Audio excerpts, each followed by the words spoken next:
But seriously, no, it makes how sense, bad man. do you want to kill a big deer? Are you going to take out from, I'm just going to use my hometown, East Tennessee. Are you going to drive 6 hours to southern Illinois? You going to drive 4.5 to southern Ohio? Are you going to spend the long weekend and knock doors? Yeah. You can find a piece. I will bet you anybody right now $1,000 to a Coke. I can go to any big buck area in the Midwest. You give me a long weekend, I can go find a piece of ground in any county in big deer country. I promise you I can.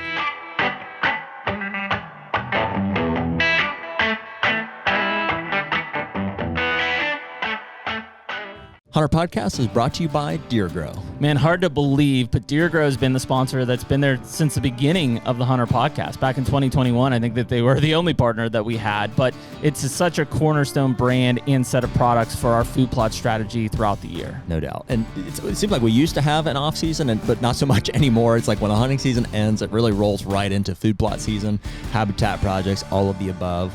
And the Plot Start and Plot Boost have been there since the very beginning. That's a cornerstone for all of our plots. The Plot Start goes on at the beginning, Plot Boost goes on midway through.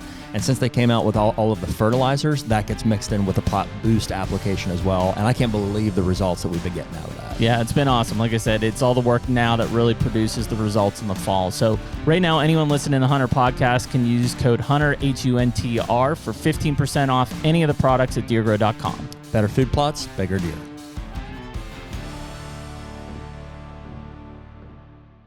And we're back. Hey, HUNTR Podcast, episode 319. 319. I thought earlier 360, but maybe I just got ahead of myself there for. Well, I mean, that doesn't we don't include all the companions and in lives and stuff. So who knows where we would be? We'd be way north of 600 at that point, I bet. Yeah. Well, whatever. It's just our number. 319. So that's where we're at. Hey, I'll thank you guys before we get going here for tuning in, whether you're listening on YouTube, Spotify, or Apple Podcast. Those are the three main platforms that we drop these episodes on. We do that every Tuesday night at 6 p.m. Eastern time. If you like, follow, or subscribe us on any of those channels, it should notify you as to when those are dropping. If you've written us on Instagram DM or the website, those are the two. Yeah. Did I get that right? Yeah, I was just trying to think. You looked at me funny. Well, we've had a flood of comments after Ted, and so I'm way behind. Instagram, DM, website. Those are the two best ways to get a hold of Jeremy and I. Admittedly, I'm months behind on the email stuff here. Okay, maybe I'm not months. Jeremy does the best to handle our husband-wife account since we have the same, on Instagram there. You like that? Yeah, I'll give him a shout here. Yeah, it's not bad. Sweet. Did it taste sweet? It is nice. Yeah. Hold on. Let me get through this. Sorry. It is nice. I'm also enjoying it. And so, anyways, you guys can write us there. We appreciate you there. We have some HUNTR merch on the website. You guys can check that out, as always. And I know I keep promising this. New website, new merch in the weeks, months, it's coming, seasons to come. And, we don't want to put that out in off season anyways. We should look at some new merch for this, like Q3, Q4. July. Yeah. Which starts today. July. Our diet starts tomorrow. And in the meantime, you guys can use code HUNTR, HUNTR, on most of our partners' websites for a discount in some way, shape, or form. There's a few outliers. If you can't figure those out, it should be in the bio of our YouTube description. It's usually HUNTR10. HUNTR10. If it doesn't work, so go with that. There you go. Or on Redneck, can't buy them. Go to your dealer. There you go. Can't buy 'em. Other than that, here we go. Sorry, I interrupted you several times. No, that's okay. And with us in studio today, and we put you off here for too long. Taylor, what is your last name, Taylor? Forgive me. Very professional on my end. Thomas. I should know that. Taylor Taylor Thomas. Thomas. In my phone, I have you saved as Genesis Drills. Oh, gosh. Yeah. It's not. Only because that's where we met you for the first time. It was at the ATA this past absolutely. offseason. Mine's Taylor from ATA. There you go. So a little more general approach. You all are Jeremy and Jared from the HUNTR Podcast. There you go. So. That's all. That's how we keep each other straight. Last name's irrelevant. Yeah. And Jared is a lot better at responding to texts than Jeremy is. Yes. Oh, interesting. True. How about that? Yeah, can't respond to emails, but you can respond to text messages. That's a fair dig. I appreciate it. I'm probably bad at both. No, I'm pretty good at emails because I'm kind of stuck at a computer all the time. Yeah. So when it comes to deer stuff, I'm really good via text and email. But with my Tennessee company and stuff, people hate me. People know, they're like, oh, this is like getting a hold of the president. It's impossible. But anything to do with deer, I'm like, oh yes, yeah, I love it. We try to do. I mean, I'm pretty good across the board. It's just specifically those HUNTR website inquiries, just because they are important. Don't get me wrong, but they just, for some reason in my mind, I'm like, oh, I want to give that one the response that it's owed, and then they stockpile, and we get 3, 4, 10 of those a day in some cases, and they stack up. Well, I mean, obviously, like from a work standpoint, like these things are an insane blessing to be able to work wherever you're at and do things on the move. But beyond that, man, the phone and I have a very love-hate relationship. Just like, dude, the number of spam calls I get a day. Dude, lately? Has yours been increased? Oh my God. It's 100+ calls a day. I get 50+ a day. And you get those ads that pop up that say eliminate your spam calls forever. Yeah, but then you send your number to who? Yeah. Who's going to hammer me now? 50+. And then what happens is I'll miss somebody's like actual call. I just didn't have their number saved. And then they'll be like, hey, I left you a voicemail. And I look back, I'm like, fuck. You guys need to get an Android. That's what that is. What do you mean? Is it different? Your balls. I'm just do you not get spam calls? Not nearly that many. Really? No.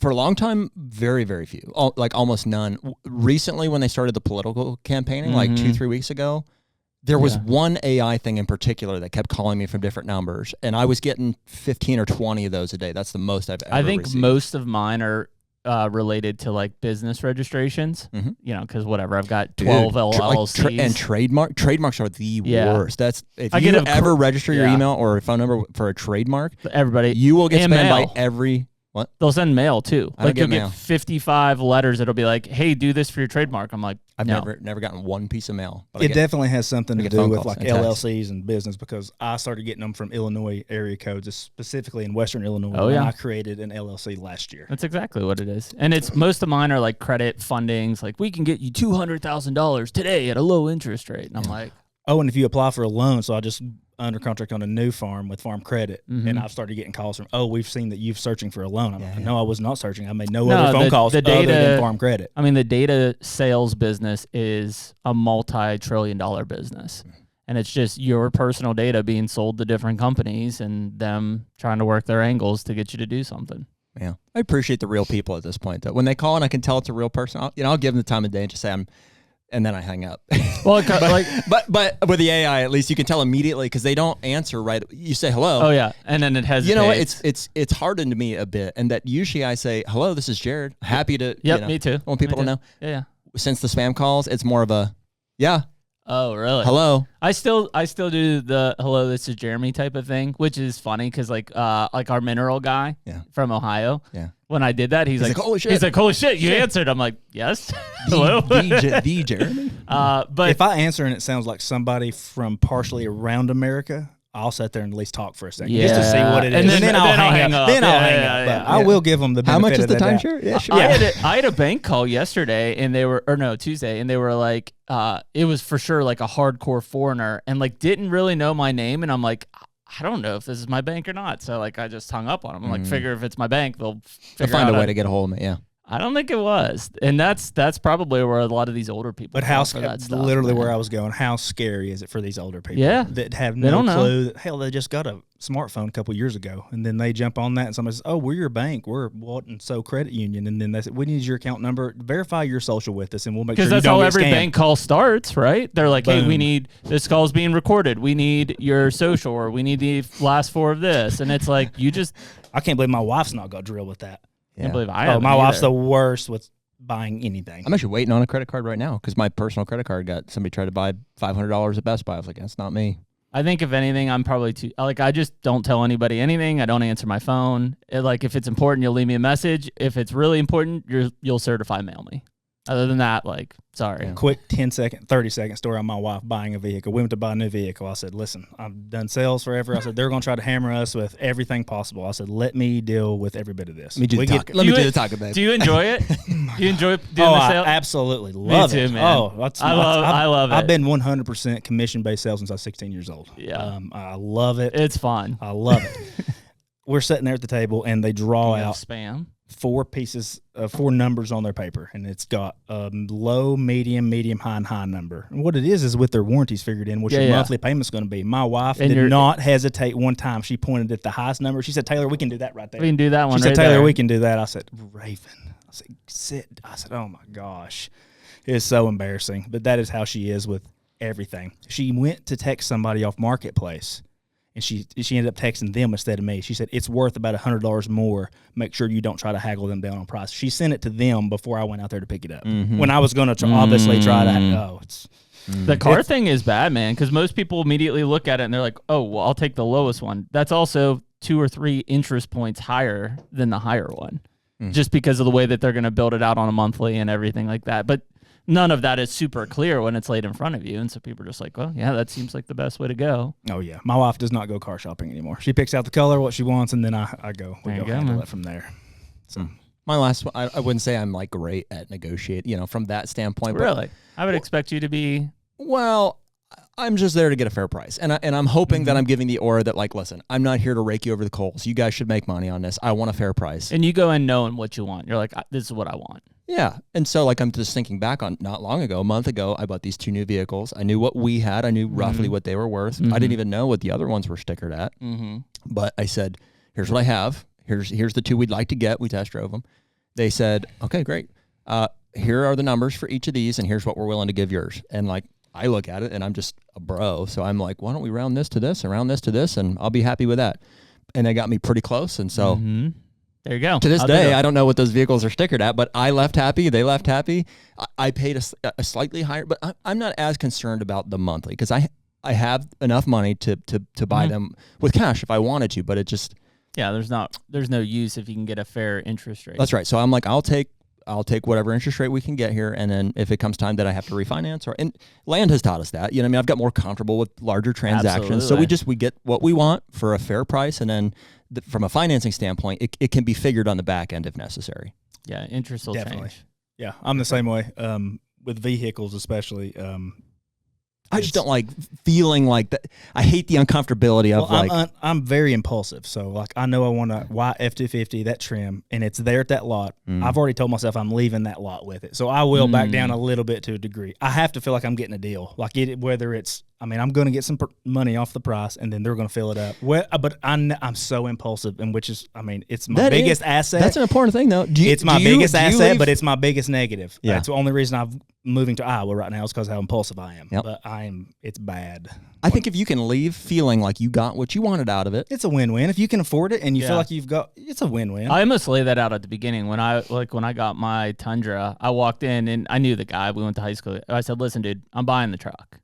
Right? We just have to figure out the numbers. But I'm gonna leave here and we're gonna shake hands and I'm buying the truck." Yeah. Probably the most unintelligent thing you can tell a salesman. But I also know where the numbers I want to be before. And he had to meet that. He had to meet that. Yeah. He had to meet that. Yeah. Clearly, if he screws me out of it, I'm not gonna walk away. But I want him to know that he's not wasting his time. Well, see, I think that's okay. I think that shows transparency. I would do the same thing. Listen, I like these trucks you got here. My intention is to buy one. As long as we can figure it out here.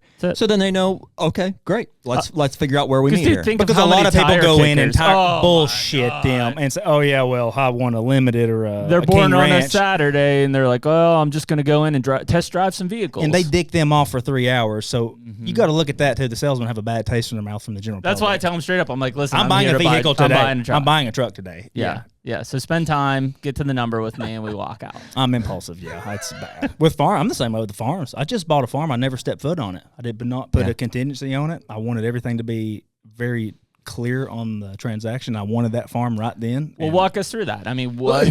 And let me set the stage here if I can. We'll spare, I guess, the small talk. Although this is fun here. Yeah. Taylor, just introduce yourself. Just Taylor Thomas. We already got your last name there. We met you at ATA this past season at the Genesis booth, but you were also bouncing around, doing a lot of fun different stuff. We got just a very brief, synopsis of like where you're coming from, a little bit about some medical history, some of your businesses and stuff like that. If you just want to catch us up on, you're a Tennessee boy, right? Yeah. Where you're from? Born and raised, East Tennessee. Start somewhere, and then we'll pull out the rest. Yeah. So 32 years old, born and raised Knoxville, Tennessee. Eat up with deer hunting since I was 4 years old. Which is kind of weird, right? Because East Tennessee, obviously big hunting, but not like... No, it's not big hunting. It's not big whitetail, well, right? You have a bunch of rednecks that deer hunt, but yeah. It's mountains. Not a lot of whitetails. There's no ag. We get our corn from a jar. Yeah. You probably heard that. It's just terrible deer hunting. If you kill 120, and my uncle did it, he killed 124-inch 9-pointer. Talk of the town for 2 years. Yeah. No big deer. So I grew up, we had a deer lease 2.5 hours west into Middle Tennessee, which if you're familiar with Tennessee, you may not be. Cookeville, Tennessee, a little bit northwest of that. But I started deer hunting when I was very young. I was very passionate about it. It led into bow hunting when I was probably 12 or 13 years old. Mm-hmm.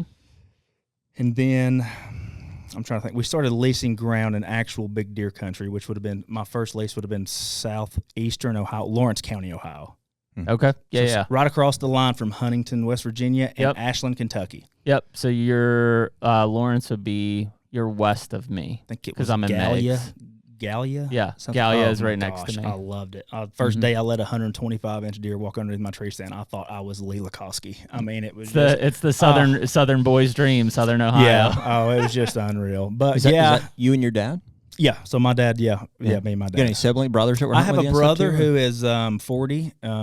Okay. And if he hears this, he will agree. He is probably 16 at maturity right now. He'll probably never hear this. He's throwing darts in a bar right now. But but it's just being my dad. And my dad got me into it. I got horn conscientious and try to get bigger, older deer at a very 16 years old when we started moving into Ohio.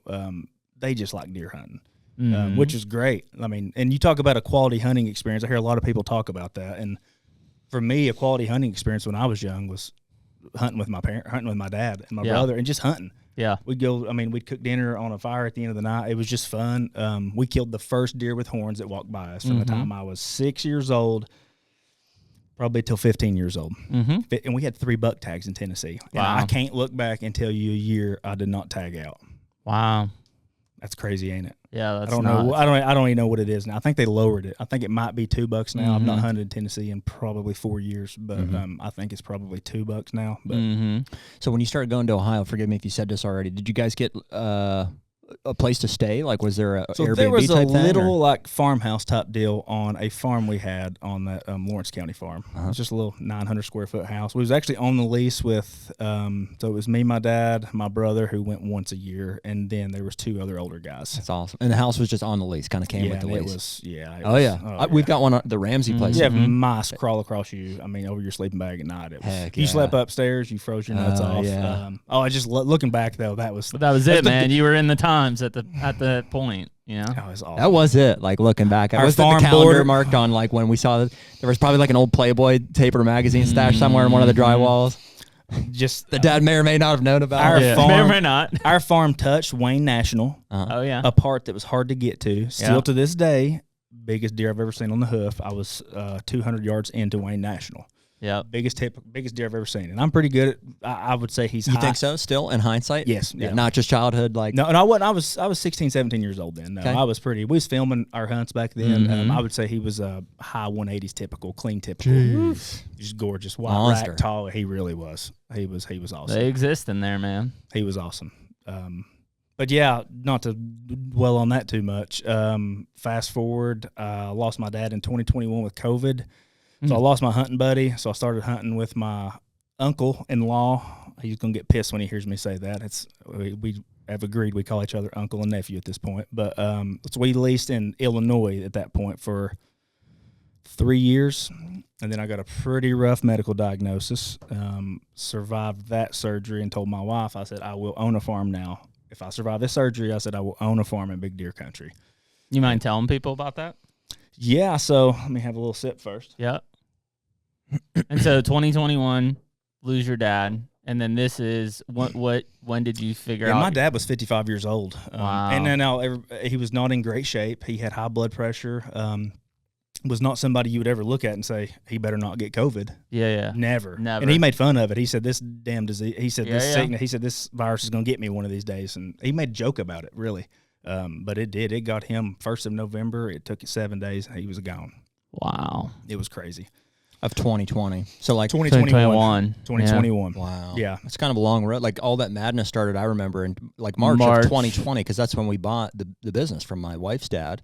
And immediately we had to shut down because of COVID precautions and stuff. So then you're talking a full year of 2020 was apocalyptic, if you remember. It was dark. We were trying to buy ammo. We were like stockpiling. We were like, this is it. We was buying 9mm and .223 rounds by the thousands. That was on gunbroker.com. Yeah, that was the first year we went to North Dakota. Yeah. And it was like ghost towns. Like you just didn't see people. Can't believe we did that in hindsight. Like what a shining light in a dark time. That was tough. Yeah, it was weird. What year did Gene from Trophy Rock pass? Was that 2020? 2022? No, it was 2020. It was 2020. Mm-hmm. Yeah. Probably said it was probably in September or October. That quick, huh? So my dad passed November, like I think 7th or 9th of 21. Wow. Yeah. Yeah, Gene from Trophy Rock passed either in September or October because we were doing work on Bittaker's farm, getting ready for the season. Wow. And we were in the throes of it still throughout 2021. I remember like COVID didn't feel like it really let up until like It didn't. 2023. Yeah. It was awful. I mean, my business boomed during COVID. Yeah. So like I don't know if we even talked about this on podcast yet, but I own a basement and crawl space waterproofing company, and we do foundation repair, some mold remediation. My business exploded during that. I mean, people along with the real estate industry, I assume. Yes, because real estate's tied into my business. A house. Well, two things I think. We call you. We say, hey, call Mold Medics. They'll take care of your. Yeah. Well, a house fails a home inspection. Yeah. I'm the person to call. I'm tied up in the real estate market. I'm grandfathered into it, and I love talking to realtors. Yep. But on the second thing, everybody started working from home. Yeah. So there's like, what house projects can we accomplish? Well, honey, there's mold. That smell from the crawl space from a couple of years ago. Why don't you address that now? Yep. I think that had a lot to it. Their basement flooded once in 2015. Well, we're here now. I think I smell something. It's the wife. It's the wives that triggered the phone call. They smell that. So that when he was my business partner essentially. I mean, he had a company and sold out in like 2012 or 13. Partially retired, and I started working for another company in sales, and I realized I was smarter than them, could do it better and could do it cheaper. So I told my dad, I said, we did that not long ago. I said, I'm going to open up my own company. And he said, well, I'll help you. So, I mean, my dad was my bit. I mean, he was so good with employees. I'm not that good. I'm buddy with them. I want to be friends with them. So I can't fire them. Yeah. They walk all over me. I'm just so big-hearted when it comes to employees. He handled all of that. I handled the books. I handled all the marketing. He handled the day-to-day operations, scheduling all the jobs that came in. He looked at all basements. I looked at all crawl spaces.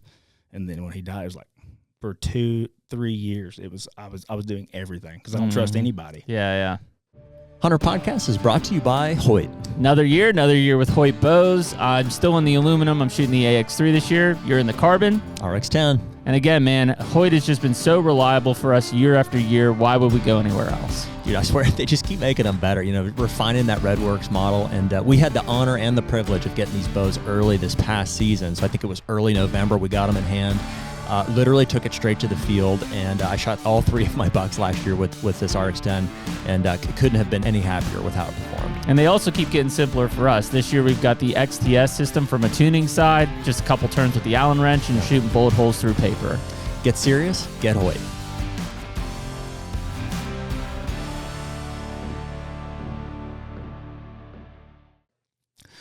But back to my medical diagnosis. I got 2022 or 3. I started noticing some numbness and tingling in my fingertips, my outer 2. Well, it was coincidental. It started happening right after I got back in the gym. I went through a 1.5 year gap where I was pretty down in weight. I was like 170 pounds. I'm 195 right now. Me too. And I can tell. He looks like he's swelled up like a tick on Dracula. I'm 192 is exactly what I weigh. Yeah, but you're swelled up like a tick on Dracula. I mean, Yeah. But I started noticing that, and I said, well, that's probably just from me being in the gym. I've pinched a nerve. So I went to the doctor. They said, oh, yeah, wear a brace in your arm. You've pinched the ulnar nerve in your elbow. I said, oh, great, okay. I'm going to say 6 months went by. It was still there. I sent back to the doctor. They said, well, you've probably got a pinched nerve somewhere. How about chiropractic? Yeah. I went to a chiropractor, and these dates are exaggerated. I don't know exactly. Sure. I'm going to say I went to a chiropractor for 8 months to a year. Yeah. And they was adjusting my neck twice a week. And one day I was walking through my house, and I wear Crocs around the house. I felt something weird on my foot. I looked down, and he said, I noticed something felt weird on my foot. I looked down. My Croc wasn't on my foot anymore. It was 4 or 5 steps back or something like that. And I was like, oh, what's that? So I started noticing my socks felt weird when I was pulling them up. It moved into my feet. Started going a little numb in my feet. I went back to the doctor, and they said, that's odd. They said, you have a family history of neuropathy. I said, 0. They said, well, the odds of you having neuropathy with no family history of it or hereditary history of it would be slim to none. But we'll look at that. They said, let's go get you an MRI, and we'll just rule out the big stuff. So they scheduled me an MRI. I asked, I said, what is an MRI? What does that consist of? They said, well, they're going to schedule it probably 2 weeks out. You're going to go through a tube. Yep. You'll probably spend 45 minutes to an hour. We're going to do your low spine, mid back, and cervical, maybe your brain, everything. They said, we're going to scan everything. And I said, okay. They said, how do I get my results? They said, typically within 4 or 5 days, they'll get with us and we'll get back with you. Great. I go in, get my MRI. I think I'm between 7 and 15 minutes down the road, leaving my MRI. My phone rings, and it's my doctor. I'm like, well, this is weird. Answered the phone. She said, Taylor? I said, yeah. She said, what are you doing, honey? I said, I'm driving. She said, well, pull over. I said, no, tell me right now. I said, what's going on? She said, honey, they have found a massive brain tumor on you. Wow. She may not use the term brain tumor. She said, they found a massive tumor on you. I said, oh, whoa, like where? What is it? Is it cancer? What is it? I mean, you can only imagine where your mind goes when something like that happens. She said, we don't know anything right now other than it's at the top of your spine, stretching into the base of your brain. I said, oh, my God. So 5 days goes by. I'm not eating, drinking, sleeping, doing anything. Because at that point, I don't know if it's in a hole. Oh, it's miserable. Worst headspace I've ever been in my life.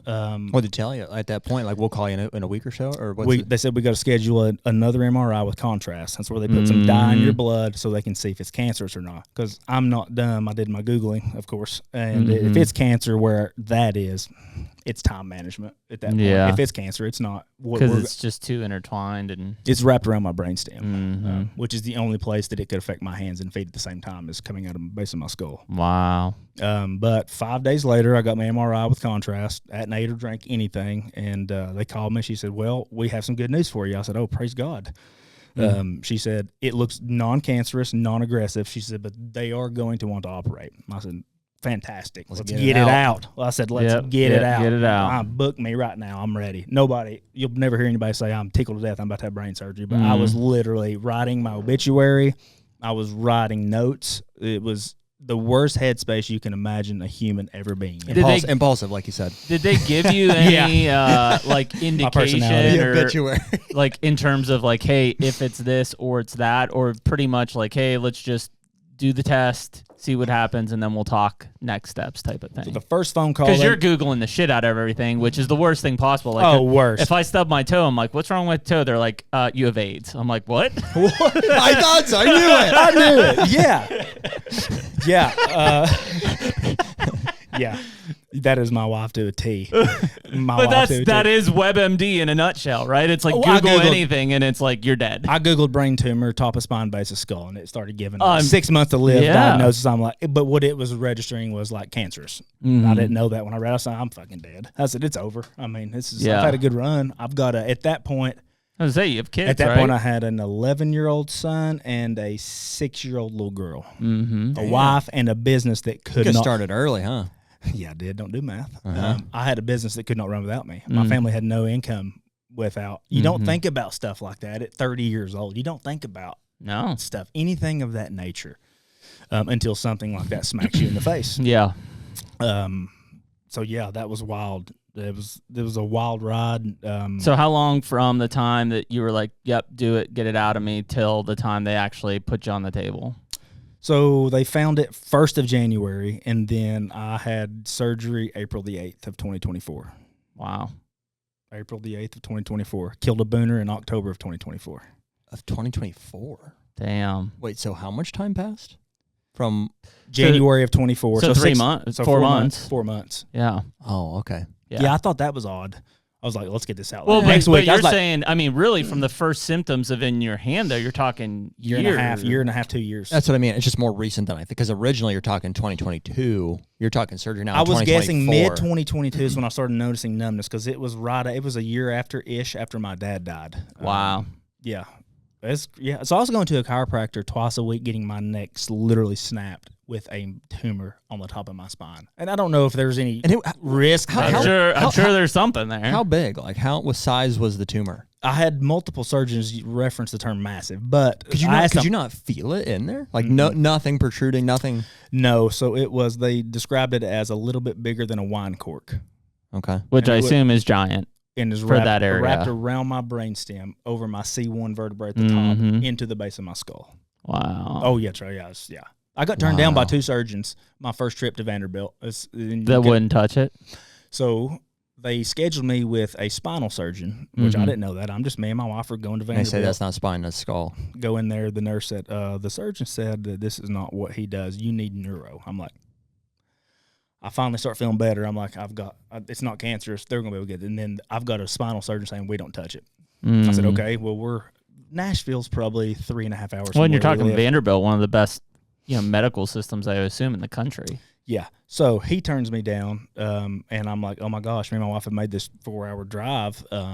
We didn't really plan on staying the night. What's going on? He said, well, you need to get sent to neuro. They sent us to neuro. Is that 45 minutes or an hour down the road? I get there. I meet this probably 60-year-old guy, very good shape. He's just a salesman. He's just a good guy. I like talking to him, and we're talking golf. And he says, well, I've got good news and bad news, young man. And I'm like, what is that? He said, well, the bad news is I have operated on probably 10 to 13 of these that you have in my entire life. I'm sitting there like, I'm dead. And that dude does some cutting. I'm glass half empty, man. It's bad. When it comes to stuff like that, I'm like, well, I'm dead, so that's great. And he said, but the good news is my colleague does about 10 to 15 of these a month. He said, but he's off today. I'm like, can we? And first of all, he looks at me when I walk in. He's looked at my MRIs. He walks in and just steps back and looks at me. He's like, how do you feel? I said, I mean, I've been better, but I said, I feel pretty dang good. He said, you look unreal. He said, you should not feel this good right now. For what? He said, what you have in your head, young man, he said, you should not feel this good. I'm like, damn. And did you feel pretty good at the time? It was just like some numbness, some tingling. So if I was standing there with a piece of paper in my hand giving a quote to a customer, sometimes I would drop it and not notice it. Yeah. Tying my shoes was a royal pain in the ass. My wife, it got to the point right before my surgery, we went to see Rodney Carrington in Harris, Cherokee. And I remember that night, that was 2 weeks before my surgery, she had to button up my shirt for me. It was just, I could do it, but it would have took me forever. What about your foot? Like, I mean, did it end up like? It wasn't a big deal. Yeah. I mean, it wasn't a big, other than a slide, a pair of slides would come off my foot and I wouldn't know it for a couple steps sometimes. That wasn't every time. I mean, I wasn't numb or anything like that, but I assume I mean, technically your brain is eventually just getting used to that being everyday life. Yeah, it was just, it is the mental, the surgery was not that bad. The risk of the surgery was big. Was it? That's what I was going to ask. I mean, yeah, if they touch your brainstem, you're paralyzed. I mean, they told me that. So, they said, so what we're going to do, so that surgeon. Is that how it works? If they touch with a knife? Like if they cut into he said is if we touch your brainstem, he said you're going to be paralyzed to some degree. So that surgeon said, he said, okay. He said, he's out. He said, I went and talked to him. He said, the surgeon, his name, I'm not going to give his name. He might not like that. He said, he's out to lunch with his wife. He said, he's going to get home. He's going to pull up your MRIs on the website, Vanderbilt's portal. He said, and he's going to FaceTime us. He said, probably be about an hour. You okay with that? I'm like, duh. Yeah. What the hell else am I going to do? It sounds like this is the dude. Yeah, I'm not going to go down to Zaxby's and try to find me a brain surgeon. Yes, let's go with this. You might go to Zaxby's. They're pretty good, though. Not for a brain surgeon, but just for some chicken tenders. Run down to Bussies. Well, they eliminated their hottest hot sauce they had there. They used to have one of the hottest hot sauces I love there. Zaxby's, man. Rolling up here, by the way? Yeah. Okay. Oh, rolling up here. I was just making sure overhead's there. Yep, we're going. So he gets on the phone, and it is the biggest sigh of relief I've ever had. He's like, young man, he said, I do a bunch of these. He said, that's where I specialize in the 4 inches of your head. He said, that's all I operate on. I said, that's awesome. Okay. I said, let's go. What do we got? He said, so 3% chance of this weakness in your arms and legs when we get done. He said, what we're going to do is go in, we're going to split your neck from your kind of midways up top of your head to the bottom down here. Almost like we're caping you out. Yes, exactly. He said, we're going to split. Can we get a Z cut on that? Yeah. I prefer the Z cut more than let me call the T. Let me call my taxodermist. My barber. Here's a flathead screwdriver if you need it. My barber hates it. It's like. Let me see. Jared's got plenty of work, too. Yeah, it's not bad. It's about a ½ inch out of level for. I've wanted my barber to do me like a little tapered. You see mine, right? Yes, that's what I wanted. Yeah. He's like, he said, tell your brain surgeon that you got the lightning bolts on each side. Oh, yeah. You're like Harry Potter just on the side of your heads. Yeah. You're a wizard, Harry. You're a wizard, Harry. Run, no. He's going to sacrifice himself. Oh, Lord. But, yeah, my barber said, your brain surgeon's a son of a bitch. He said, he has made your haircuts. He said, it's like your wife's less than a half inch out of line. He said, got rid of the tumor, but you're going to have a shitty haircut the rest of your life. Your wife's like, the scar's fine, but can we do something about the attitude? Like, he's just off the rails. Where was I at? Are you talking about your scar? And he's talking about, he's like, I specialize on this 4 inches of your. Oh, anyways, he said, we're going to split your neck open. We're going to go through the muscle. We're going to saw through, remove a piece of vertebrae. The vertebrae does not have to go back. I said, no, that's scary. He said, what we're going to do is cut out a piece of your tumor while you're on the table. I'm going to take it to the oncologist. He's going to tell me if it's aggressive or not aggressive. He said, if it's aggressive, I'm going to get aggressive. He said, when I get aggressive, the risk goes up. That's cool. So they can literally look at it under a microscope and see how quickly it's... I don't know how that works, but he said, if it's non-aggressive, I'm going to get as much as I can safely without getting near anything valuable. And you said an oncologist? I guess that's the cancer. Is the that cancer? Did I speak right on that? Okay, yeah. Yes. So that's what I was wondering. So like, at yeah, this that point, scared the shit out of me when he said oncologist. Because you're like, wait, I thought there was. He's all I want him to tell me is, does this have a good chance of growing back rapidly, or is it going to be fine? Mm-hmm. And he said, we're going to leave you cut open when I do that. He said, if it's non-aggressive, we're going to get as much as I can safely, sew you back up. He said, if it's non-aggressive, probably less than an 8% chance of it ever growing back. Mm-hmm. And I'll just fast forward through a lot of this. I come out of surgery very good. I woke up. It was just my wife. How long was the surgery? I was under the knife for 6.5 or 7 hours. Not terrible. Because I thought it would be longer, honestly. Yeah, I thought you'd be bigger. Mm-hmm. That's what she says all the time. I was making a Roadhouse quote. Longer. I don't know if y'all are movie guys. I love it. Oh, funny story about that. So I come out. I'm kind of doped up, I guess. Oh, yeah. Out of surgery. I assume. So the male nurse comes in, and he said, okay. He said, I'm finally up and awake. My wife is telling me, he said, hey, very successful. They got most of your tumor, most of it, very non-aggressive looking. They said your surgery couldn't have went better. So I'm fired up. Yeah. So the male nurse comes in, and he said, do you have any Funny other... that you think it's important to note that he's a male nurse. Yes, because this is where the story's going. Was it Ben Stiller? Oh, okay. That's where the story's going. Right. So the male nurse says, Listen, Fokker. Listen, Fokker. Oh, Mr. Gilmore, you're here to see Grandma. He said, do you have any other major surgeries that I need to know about? And I'm doped up. Mm-hmm. And I look at my wife, and I look back at I said, well, yeah, there's a major one you need to know about. My wife's like... I said, I had a penile reduction surgery about 4 years ago, and my wife says, you're so full of shit. Yeah. Don't worry, they laughed plenty. They laughed plenty. Yeah. They did take some. As he followed that up with, I'm the one that put the catheter in you. I'm like, okay. Yeah. Never mind. Never mind. You get it. Yeah. You get it. Yeah. They held the tweezers. They know. So, I mean, what is there rehab after that? No. So they said 2 months, so 8 weeks, no major activity. Mm-hmm. I went home in 3 or 4 days. I jumped in my 6-speed Mustang after day 4 or 5 and was driving. I just couldn't stand it. I couldn't turn my neck. They clamp your head in something. I don't know what that is. They clamp your head. Keep it. Yeah. I couldn't chew. I couldn't open my mouth a whole lot for the first probably 6 or 7 days. How about your numbness? My feeling was back instantly. No shit. The reason I knew, I told my wife, she said, can you feel your fingers? I'm like, I don't know. I don't know if y'all have Samsung TVs, but they have this little remote with, it's got a circular thing and a button in the center. Yep. For the past 2 years, I had to look before I clicked anything. Yeah. I could not feel around it. I could not feel around it. I said, give me the remote. And it was not the remote. It was not the same remote. She said, can you feel anything? I said, no. I said, give me the remote. I just turned my head and I started thumbing through. I said, oh my God. I said, I can feel the remote. And it was almost. Isn't that crazy? So, honey, we're going to be all right. I told my wife, I said, feel the remote. I said, tickle my feet. I said, tickle my feet. And she tickled my, I said, oh shit. I said, I can feel it. Shit. It was crazy. It really was not, knowing how much I couldn't really feel. It was, and I wasn't numb. I don't want people thinking, oh my God, he went from numb to great. Sure. I was not numb. I was living normal day-to-day life. Like, it feels like it's falling asleep. It's tingling. Like, yeah. So, when you hit your funny bone, yeah. Your arm zaps fiery numb. Yeah. You know the last 2 seconds right before it comes back? Yeah. That's how I felt all the time. Yeah. Interesting. No pain. Yeah. I could just, it was just, like. Pins and needles type stuff. Yes. Yeah.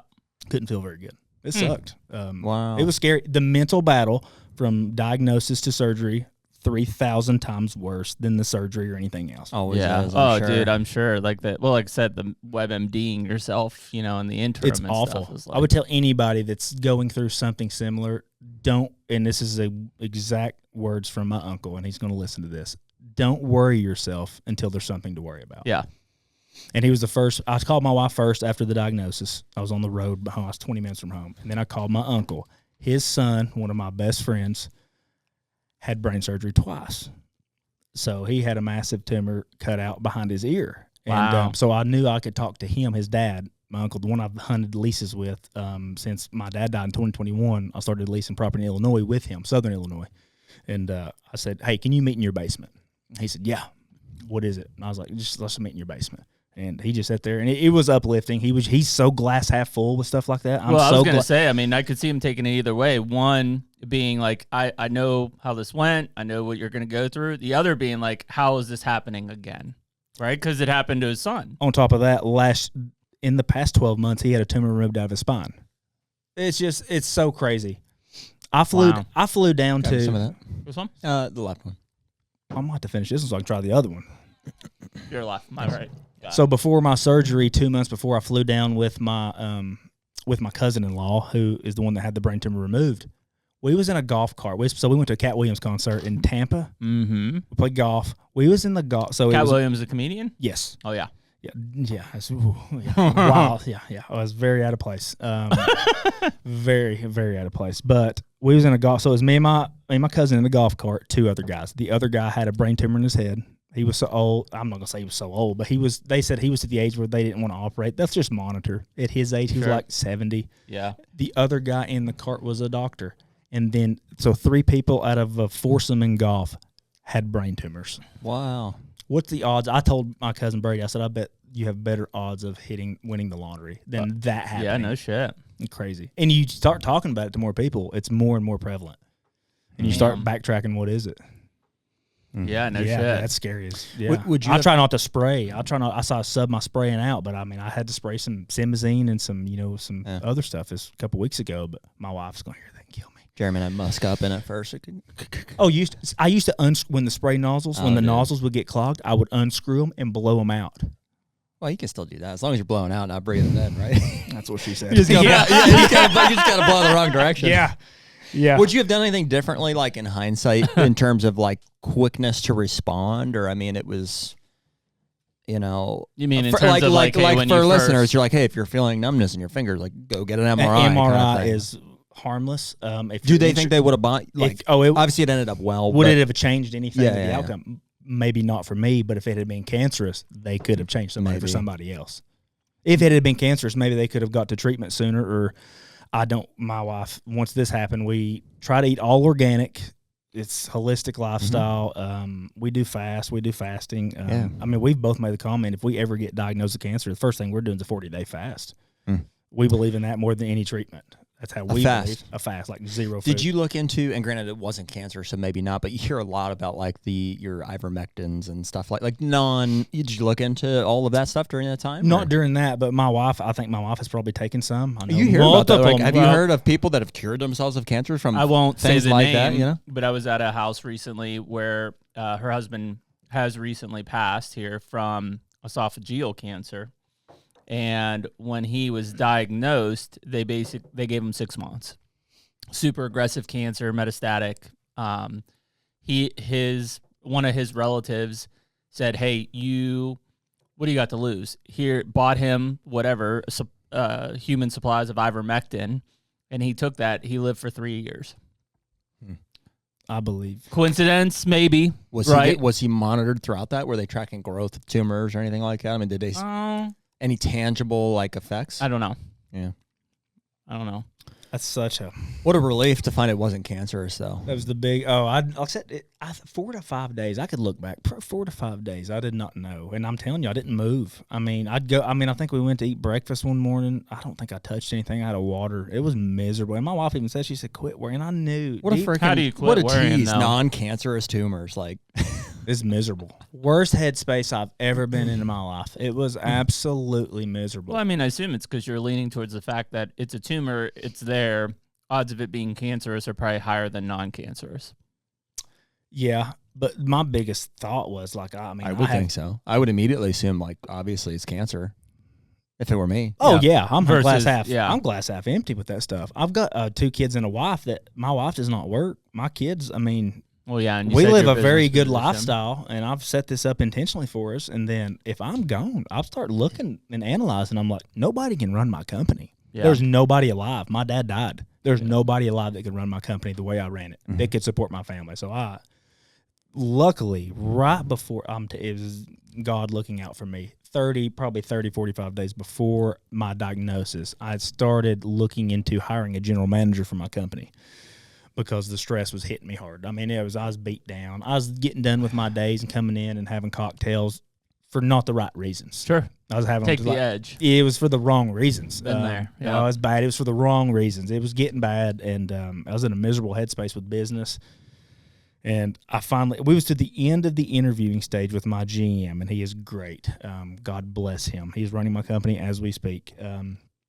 We was at the end of the interviewing phase with him, and then I got the diagnosis. He gave me the green light. He did not know how he was going to break it to his other company that he was working for. So I was like, I had to tell him, I'm like, I can't hide this, that I just got diagnosed with a brain tumor. So I told him, he's like, oh my gosh. I'm like, I said, if you're good with it, we need to speed process up. I need to get you in here trained. You need to know the ins and outs of everything, because I don't know.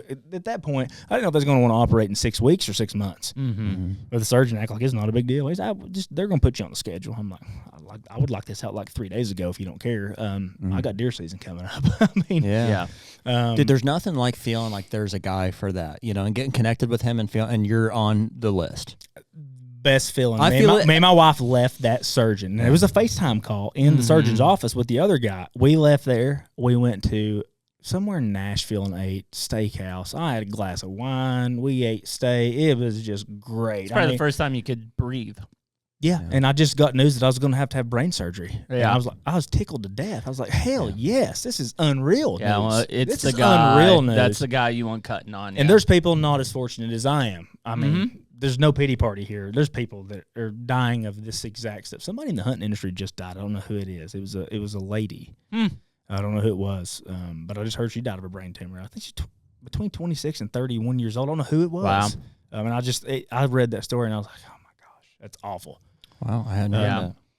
Yeah, so is there a right or wrong way to go about stuff like that? I don't know. Should you get you whatever it's called, a thermal scan once a year? Cost you $500, $800, $900. Maybe they could catch something before it gets to the point where it's stage 4. Is that smart to do? Or I don't know. Well, yeah, I mean, I have to get a scan every 6 months. Brandon Shockey just announced he had colon cancer. That's right. They thought it was at least stage 3. Maybe worse, but fortunately it sounds like it's only stage 2, so treatable. But yeah, I mean, and I don't know, Brandon's probably my age, maybe a little younger. Yeah. How old are you, Jeremy? 42. 42. So yeah, I would assume Brandon's somewhere around my age. It's crazy. Yeah, it makes you start analyzing what is it. Well, I promise you, if you bring a fruit in my house that's not organic in front of my wife, she will roundhouse your ass. I promise you that. Yeah. I mean, it's not going to happen. And God bless her for being that way. After what I've went through, our kids, golly, I mean, I almost feel bad for them. They can't eat a damn organic Pop-Tart. Well, and obviously, like, source of things like that, who knows? In your line of work, do you think you use chemicals that were probably not good? So I grew up. Not like putting that on the spot. Wait. So my grandfather started a pest control and lawn care company in the 70s. So I was in that warehouse of termite and pest control chemicals, lawn care chemicals from kid up. But I never was exposed to it physically, but I was in that warehouse all the time. But you never know. Yeah, who knows? I could have had an injury in baseball or something like that rocked my head. I mean, you just never know. Could be nothing, right? I mean, it could be purely just the human body. Does weird stuff. I do know that I look like I'm from 1905 walking through the airport with my plug-in earpods, because my wife says that I can't use the wireless AirPods anymore because that's like sticking your head in a freaking microwave. I look like a jackass walking through the airport. Plug in. No, it's aggravating getting it out of the tractor. It grabs on my little front end loader handle. No, I get out. I'm listening to y'all's podcast.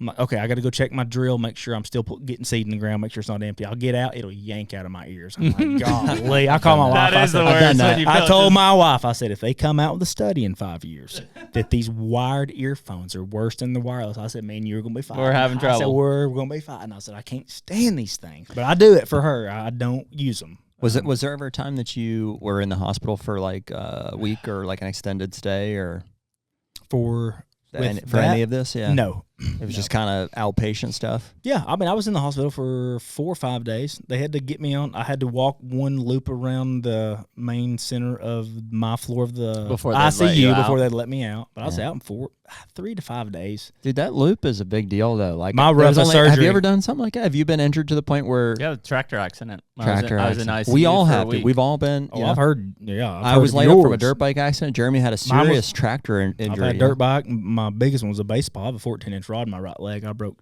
fib, I think it was. My right leg. That was the most miserable surgery I've ever been through in my life. I couldn't leave the hospital for several days. Wow. Speaking of headphones, what came to mind was my dad. We didn't have iPods or whatever at the time, or I don't know if it was just before that, or I don't know what the deal was. I had mine, but Dad brought me an MP3 player. It was loaded with every album of Creed. That's all that was on it. Okay. And so I can distinctly remember I was in the hospital for like 10 days. And it take me higher. And he wonders why you wrecked on a dirt bike. And it was like intensive care stuff, so it was like, nice. all hours of the night they're waking you up, checking on you, probing you, taking blood, stuff like that. So I had this Creed from start to finish, every album like on repeat, and it was like that was very nice, memorable.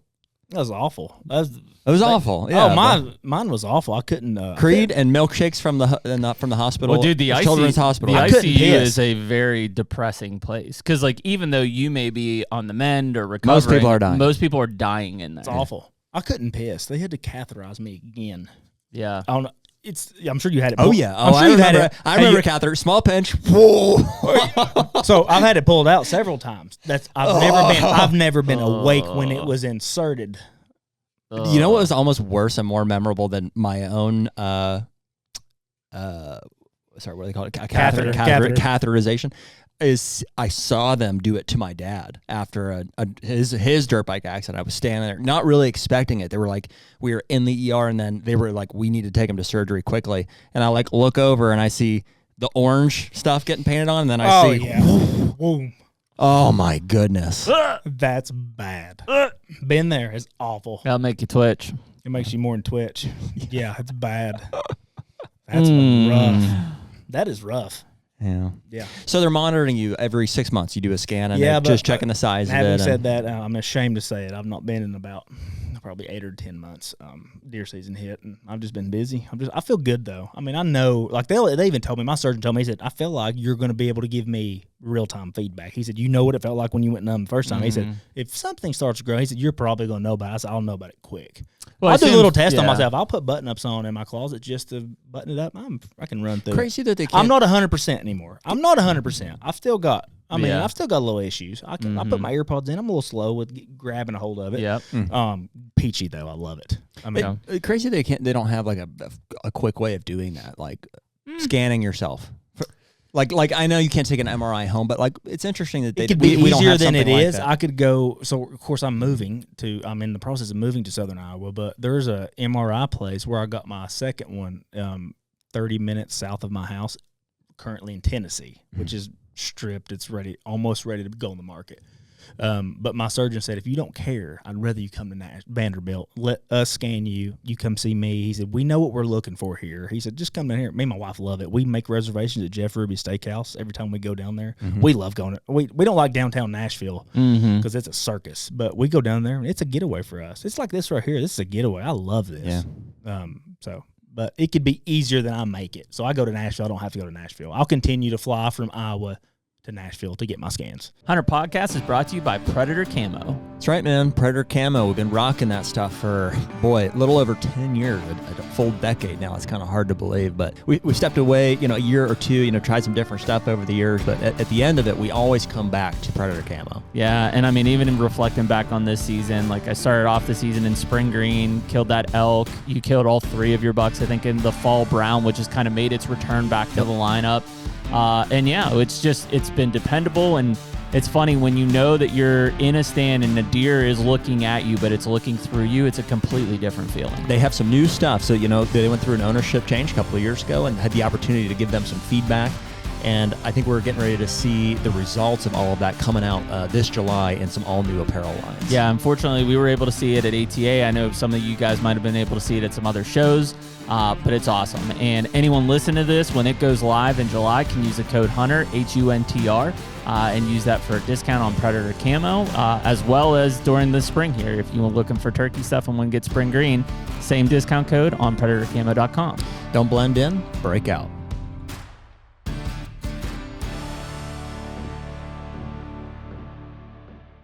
Cool. So, timeline on the surgery and all that. It was September of 2024? April of 2024 was my surgery. April of 24.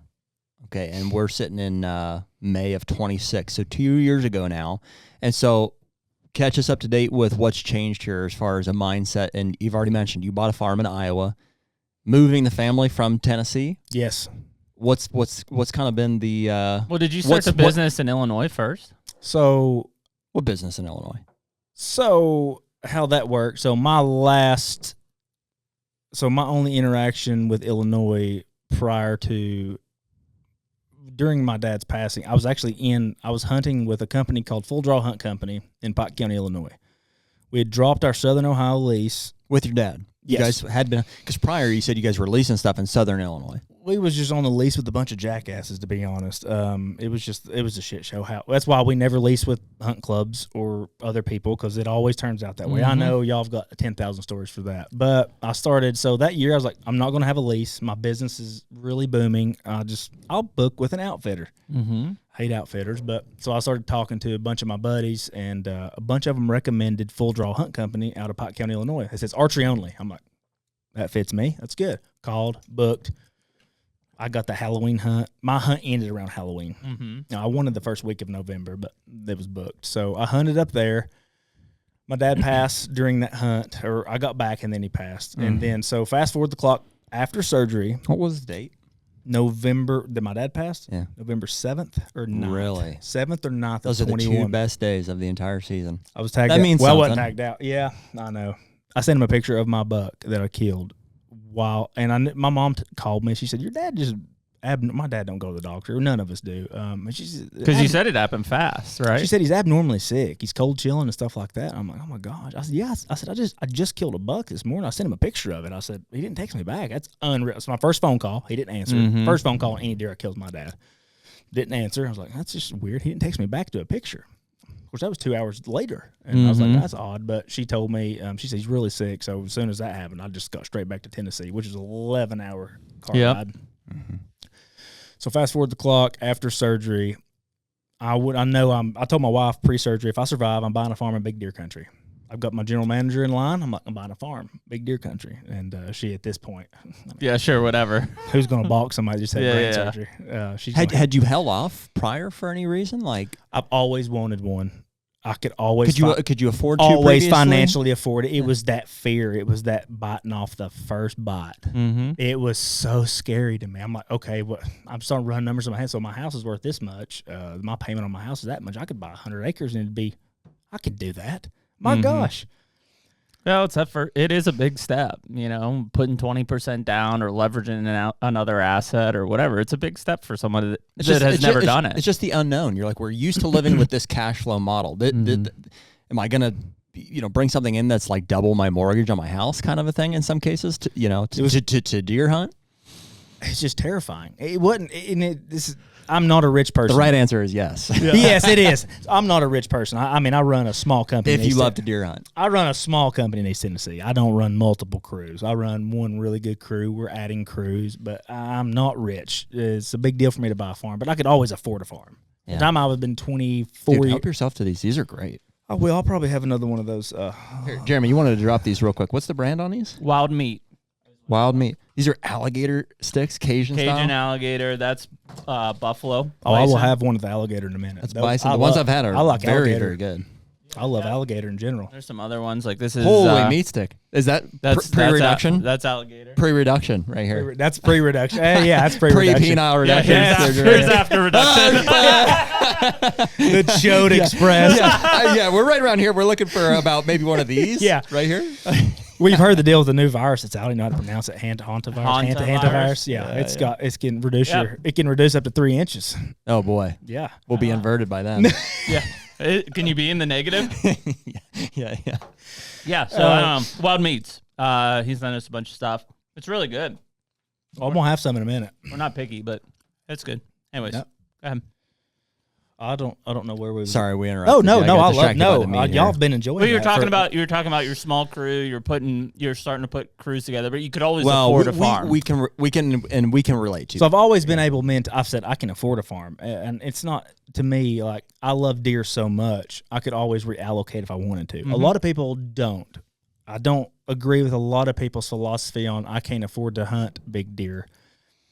When they drink 4 monsters a day, they have a smoking or chewing tobacco habit, or they've got a brand new truck, $65,000 diesel truck, and $85,000 diesel truck. They've never pulled a lawnmower in their life. And I know 10 plus people right now I could name off that have never pulled a lawnmower in their life. Yep. On diesel. If they reallocated 3 months of those payments, you could lease a farm big deer country. I could find you one in 30 minutes. Mm-hmm. Mm-hmm. How bad do you want to get on big deer? How bad do you want to be on big deer? Mm-hmm. I think sometimes it's an excuse.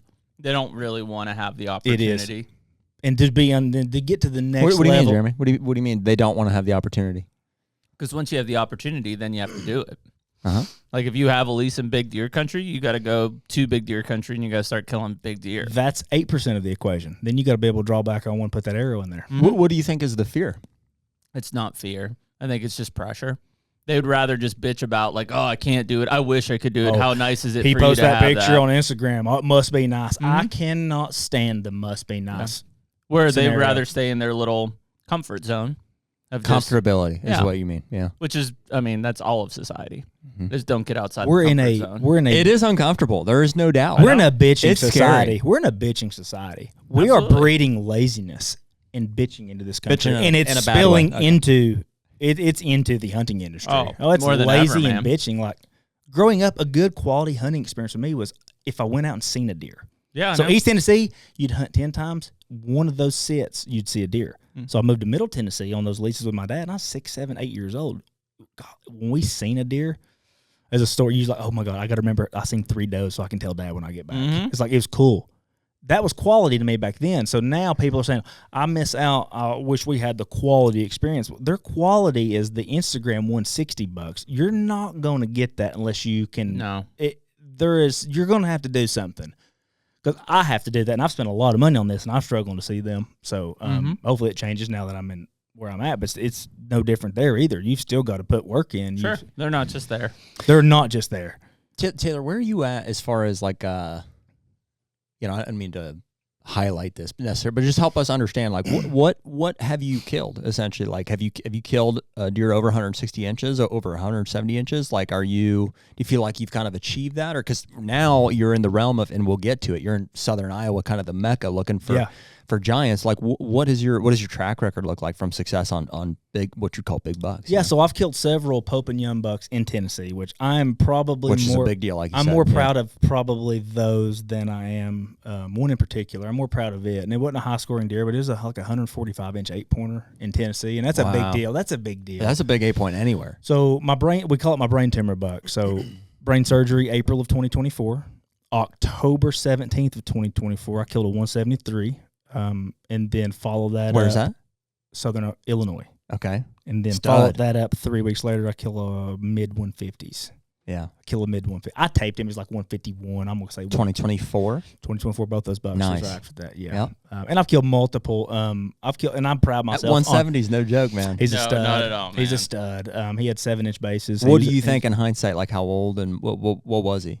We have pictures of him the year before, one sighting of him the year before, and we thought he was probably 5 or 6 then. Oh. I don't think I had his jaw sent off. I actually requested his jawbone, and then I don't think I ever you think 6 or 7 when you killed him? The taxidermist said 6 or 7. Oh. Not the taxidermist, sorry. The processor, the Amish processor, super guy, said 6 or 7. He's an older buck. In Amish years, too.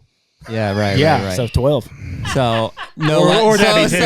Or would that be 2? Or would that be 2? No less than 3. Yeah. He was at least 3. He was a stud. I prided myself a long time on killing older deer. The year before that, I killed a really good 143-inch, and he had one eye, looked like a freaking racehorse, just swelled up, kind of like you. I mean, he was swelled up. Yeah, one eye. Yeah, barrel chested. Yeah, one eye. 9 fingers. One eye. Yeah. Missing kind a of a freak. Yeah.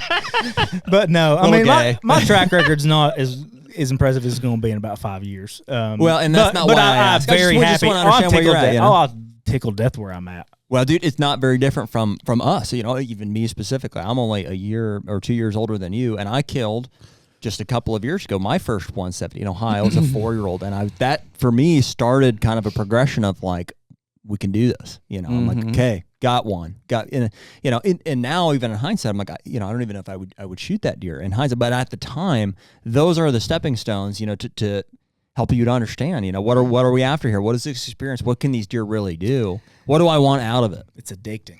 Addicting. And then I'm hanging around with guys like Skip Sly, and I'm working with him. My son's out there working with him too, and we're going through his cabin, and he's like, "Yeah, I passed him at 207, and now he's this." I'm like, "God." Well, Skip will tell you. Skip wants to grow just dinosaurs, only dinosaurs. And I told him, I looked at that. I said, "As 7 of right to now, 10-year-old, 180 as plus. of right now." Taylor Thomas will not pass that deer, that deer, that deer, that deer, or that deer. And he said, he don't care. He's like, if you're happy, he said, what Skip hates, and I agree with this too, I will never back down from this, is when you kill a 108-inch deer or 160-inch deer. If you sat behind it and grab that rag and say, and start doing that, I like to smack you. Yeah. Be proud of the Then why'd you shoot it? Yeah, be proud of he needed one more year. I thought that was the different deer. Not my best, but run out of time and be proud of the deer. I mean, that's the peer pressure of where social media and hunting has gone, is that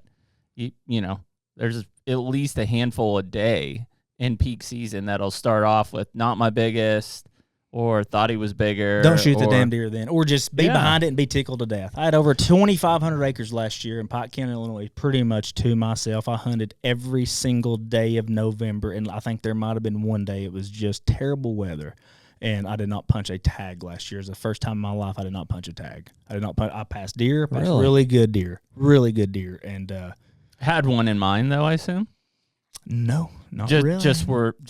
We had a problem. I'm going to say he's high 50. I would say low 160s. He's a 4-year-old. My neighbor was on the same page of passing him. The next neighbor over was Jeff Lindsay, but I don't think Jeff had pictures of him.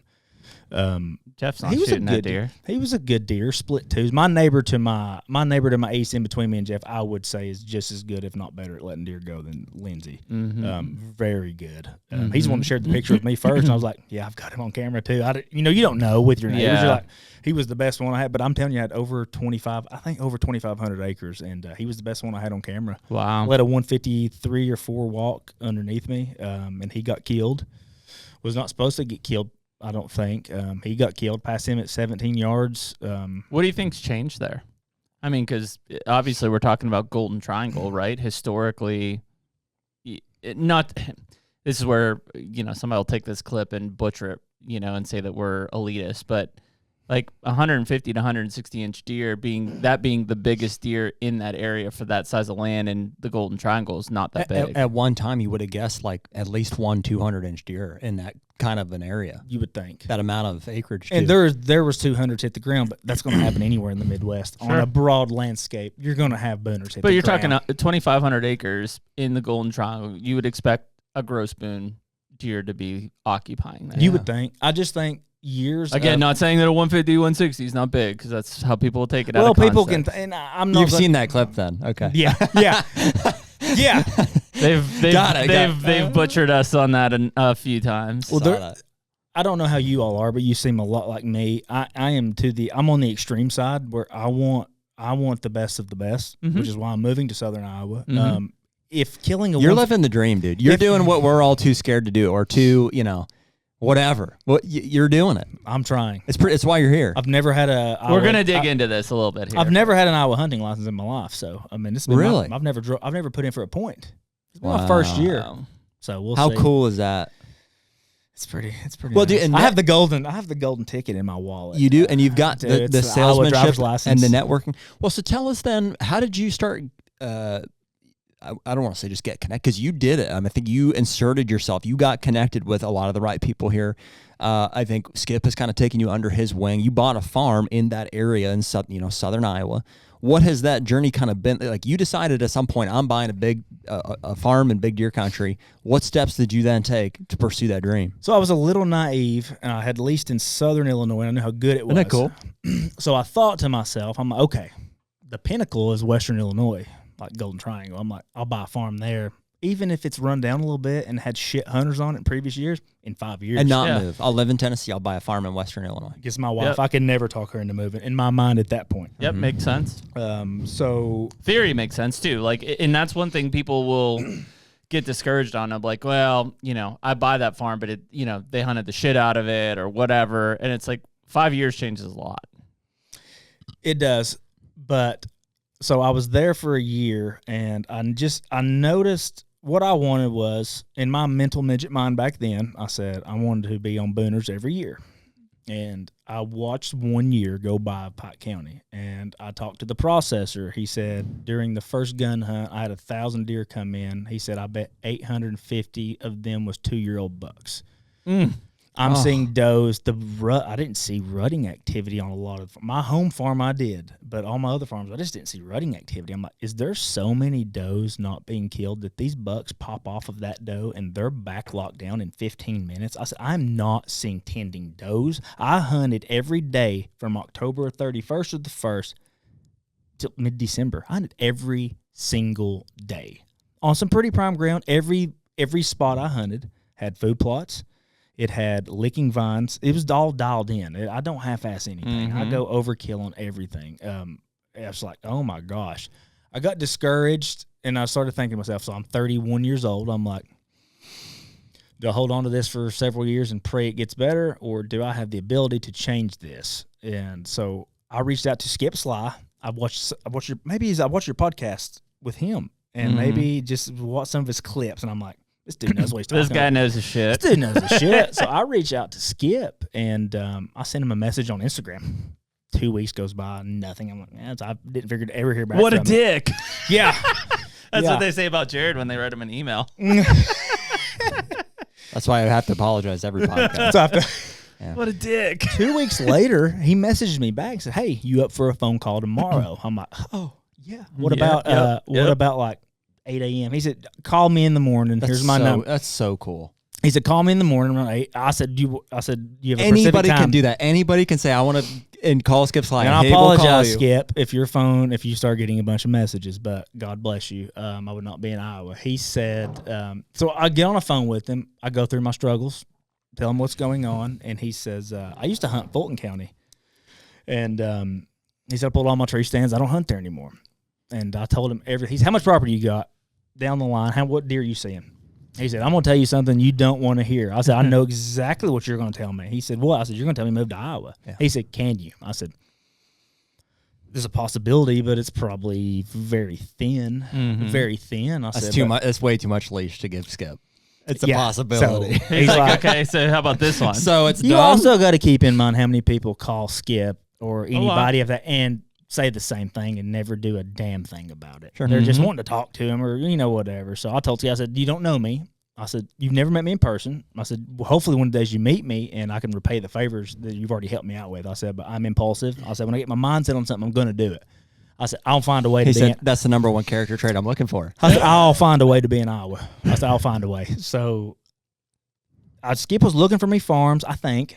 may not have been, honestly. I mean, I'm a tire kicker in his mind at that point. But so but if you give him a reason to look for farms, he'll look for farms. So actually, my farm came up organically through my good buddy Joel, who owns Diamond Blinds. Yep. You all know Joel, super nice guy. I actually work with him too. Is Joel from Iowa? He's in Kansas, right? He's in Missouri.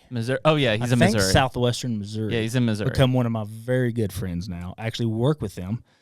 But he said, "Hey Taylor, how would you like?" He called me one day, January. He said, "How would you like to be so-and-so's neighbors?" I'm not going to mention their name. And it was like the dream. I'm like, okay, what's the sketch? What's the catch here? He said, he named the acreage of the farm. I said, checks all the boxes. Small enough I can afford How it. big? 120. Okay. I said, I probably can afford that. I said, what's the deal? Is there a house? I need a house. I'm a princess. I'm impulsive. I want to move my residency this year. I want an Iowa deer tag this coming deer season. I will have an Iowa deer tag this season. No matter what is my mentality at this point. What is the requirement? Like 90 days. 90 days. You can be a resident for 90 days, and regardless of where that 90-day, as long as it's 90 days before the season, right? Before the deer season starts. This season, or like if you move there in August, September, October, November, can you get one at the end of November? I don't think so, but I'm not educated on that, but I don't think so. All right. I don't think so. But you got to have a established residency 90 days before the season, which is the whole process in and of itself, right? It could be 90 days before you buy your license. That's what I meant. So, like, if there's still a valid season, I assume you can. Yeah. I would assume so. Okay. So what is the... So it is a process if you've already put in points or have ever applied for an out-of-state non-resident license there. For me, I've never done that. All I have to do is take my driver's license in 90 days and go to Walmart and buy me a deer hunt license. Because I don't have to apply for a residency change like you all would. If y'all move to Iowa, you're going to have to go to the DNR. You don't have to apply for a residency change? Not through the DNR, because I've never applied for a deer hunting license there. All right. So Joel calls me, asks me if I want to be neighbors with these people. Would you like some of that? Yes, please. How much do you like? That's good. That's good. That's way too good. Yes, sorry. Yeah. Don't tell us where this podcast is going to go. Oh, boy. It could turn out like Uncle Ted's. Mm-hmm. Eat fuck. Eat fuck. When he said fuck you. Was it Obama and who? Eric Holder. Eric Holder. I busted out laughing at 7 a.m. in the airport. People looked at me like I was a dumbass. It was I screen recorded it, sent it to you. I was like, oh, dude, I'm just now watching this. This is unreal. And the funny part was my 13-year-old has already watched it, knowing that which my kids can cuss. So that was not a big deal. But so Joel told me about that farm. I said, okay. I said, is there a house on it? Yes. I'm like, okay. He's like 21 to 2,500 square foot house, 100 by 50 barn, 40 by 50 garage, 60 by 30 attached garage to the house. Okay. I said, oh God. So my heart drops. I'm like, I can't afford it. I was going to say, like, all those structures start adding to the price tag pretty quickly. Yeah. So I said, okay. I said, before we talk any further, how much are we talking? He gave me a number. $850. Just a touch over that. I'll leave it at that. Fine. A touch over that. Is this an Iowa resident owning this, or is this somebody's farm they're selling? So this is an elderly lady that's lived there for 20 years. Non-market, off-market. I'm in. She does not want to sell. Does she know about the penile reduction surgery? She does not. It could be a problem. It could be a problem. Could be a problem. But you understand why I asked that question, right? Oh, yeah. Yeah. Oh, yeah. It's a big difference between that person owning the farm and, Joe and Joe's Hunt Club having it and just...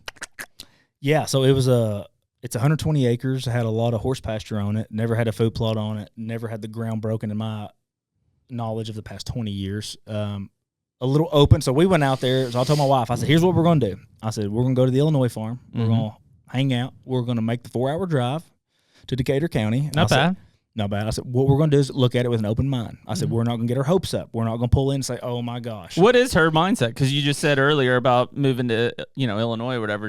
You're pulling her out of Tennessee. So we do not, both of us, we're not big fans of where we're at in Tennessee. We're 20 minutes north of Knoxville, Tennessee. You don't like that area? No, it's just where I don't know if the term is urban sprawl or not, but we're getting a lot of the So you're not as foothills of the the Smoky gorgeous. Mountains. Where we're at's gorgeous. We're an hour from the Smokies, but we're in gorgeous territory. It's beautiful. Yeah. It really is. But you're starting to get that push up from Knoxville. Traffic's terrible. People are dying on our highway frequently, and people are going to listen to this and they're going to say, "Yeah, he's probably right about that." I'm not down in where I'm from. Sure. It's just We started looking at everything. Our kids are already homeschooled, so we're not yanking them. That was going to be my question. We're not yanking them from a school system. That's a huge difference. That's a big part of it. Yeah. Big kids in sports. Nope. No, they hunt. That's it. Both the kids hunt. The 13-year-old son's. I saw him running around ATA. Oh, he's fired up. Yeah, I bet. He's been hanging out with Skip's son. He's been hanging out with a bunch of kids. Trouble. He's in heaven. He's riding dirt bikes. He's fishing these ponds every day. He is literally in heaven. Yeah. And we don't make our kids learn the stuff that you learn in school. Sure. I'm teaching him how to talk to people. My son can talk to anybody. My 13-year-old can walk up. Now he's raised. I know he can. I know. I saw him at ATA pitching. My in-laws own a steakhouse. You walked up, I had my wallet out. I was like, I don't know. I'm just. Yeah. My in-laws own a steakhouse and bar in Maynardville, Tennessee. He grew up there, walking around the bar, shaking hands, talking to people. That's awesome. So I want him to learn that. If you know that kind of stuff and some simple math, if you can figure out square footage, you can figure out square footage, my son's going to do very well. And if I can establish something in Southern Iowa, he's going to do extremely well. So we don't push the school system on him. You need to know the basics, very basics. But no, my wife, she wants a holistic lifestyle. She wants to be able to grow and garden. So I knew I had her there. And what I did know is that this woman had a orchard on the farm that produced like 50 or 60 gallons of apple cider on it. I knew my wife's big into that. So I'm like, I've got everything stacked in my favor. I'm like, if I'm ever going to get to Iowa, this is it. This is the farm. Okay. So what time of year do you go over there? It's January. This is just January. It's a tough time to look at a farm too. Blank. Yeah. Oh, it's blank and bare. And I told her, I said, keep in mind, fall, come spring, this place is gonna be gorgeous. Yeah. And she's like, I understand. I don't say that from a deer hunting, because I kind of like looking at bare bones. Like I say that from a wife perspective of like, I would rather imagine what it's gonna look like. Yeah, I would rather see it bare bones. I know. Yeah. Okay. I'm trying to remember the reference of just thinking. I haven't met your wife, but what do they say? Banana bread baddies turn into sourdough Sallies or something like that. Yes. My wife is the best way to put my wife. Banana bread baddies, tattooed up. Really? Tatted up, will fight at the drop of a hat. Most of the time, she'll drop the hat. Dang. Interesting. And holistic. Oh, my gosh. I assume she's the one homeschooling. Yeah. Well, like I said, we just don't, we don't teach them a lot of school She's stuff. like an emo chick? No. No, not it. She's just, she's got a sleeve. She's got her leg tatted. You're lucky. Jared would have been all in. I'm about to say, damn. Calm down there, Schwarzenegger. Interesting. Emo? Take that 100-pound. That 100-pound Hoyt and go somewhere. I got my own. Those phases are in the past. No, I'm just kidding. No, she is though. She's mean. Whatever's on her mind, she speaks. She will fight. She's a Southern girl. Interesting. Yeah, love her. She's so funny, and she supports all this. She's like, to see somebody as passionate about something as you are about this. She's like, she's in. She's absolutely 100%. She loves it. Mm-hmm. She loves it. I'm in a better headspace when I'm up there. I'll work 13, 14, 15-hour days. I'll be on a tractor, work, and come back in. I'm like, oh, that was awesome. I said, I got like 5 water holes dug today. I got this. And she's like, yeah. I come in from giving my estimates in my Tennessee company. I'm literally torched. All I've done is drive all day. I've like just 300 miles on the road. I'm miserable. I'm tired. I'm just miserable. I'm doing what I love.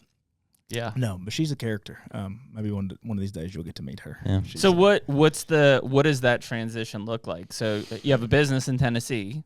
Still have the business in Tennessee? Yes. It is functioning full capacity. So you're owner, you're just there or not there now? I'm not there. Not there. Yeah. You are living in Iowa. Yes. Family is living in Iowa. Yeah. So I have a general manager. Oh, they're moved.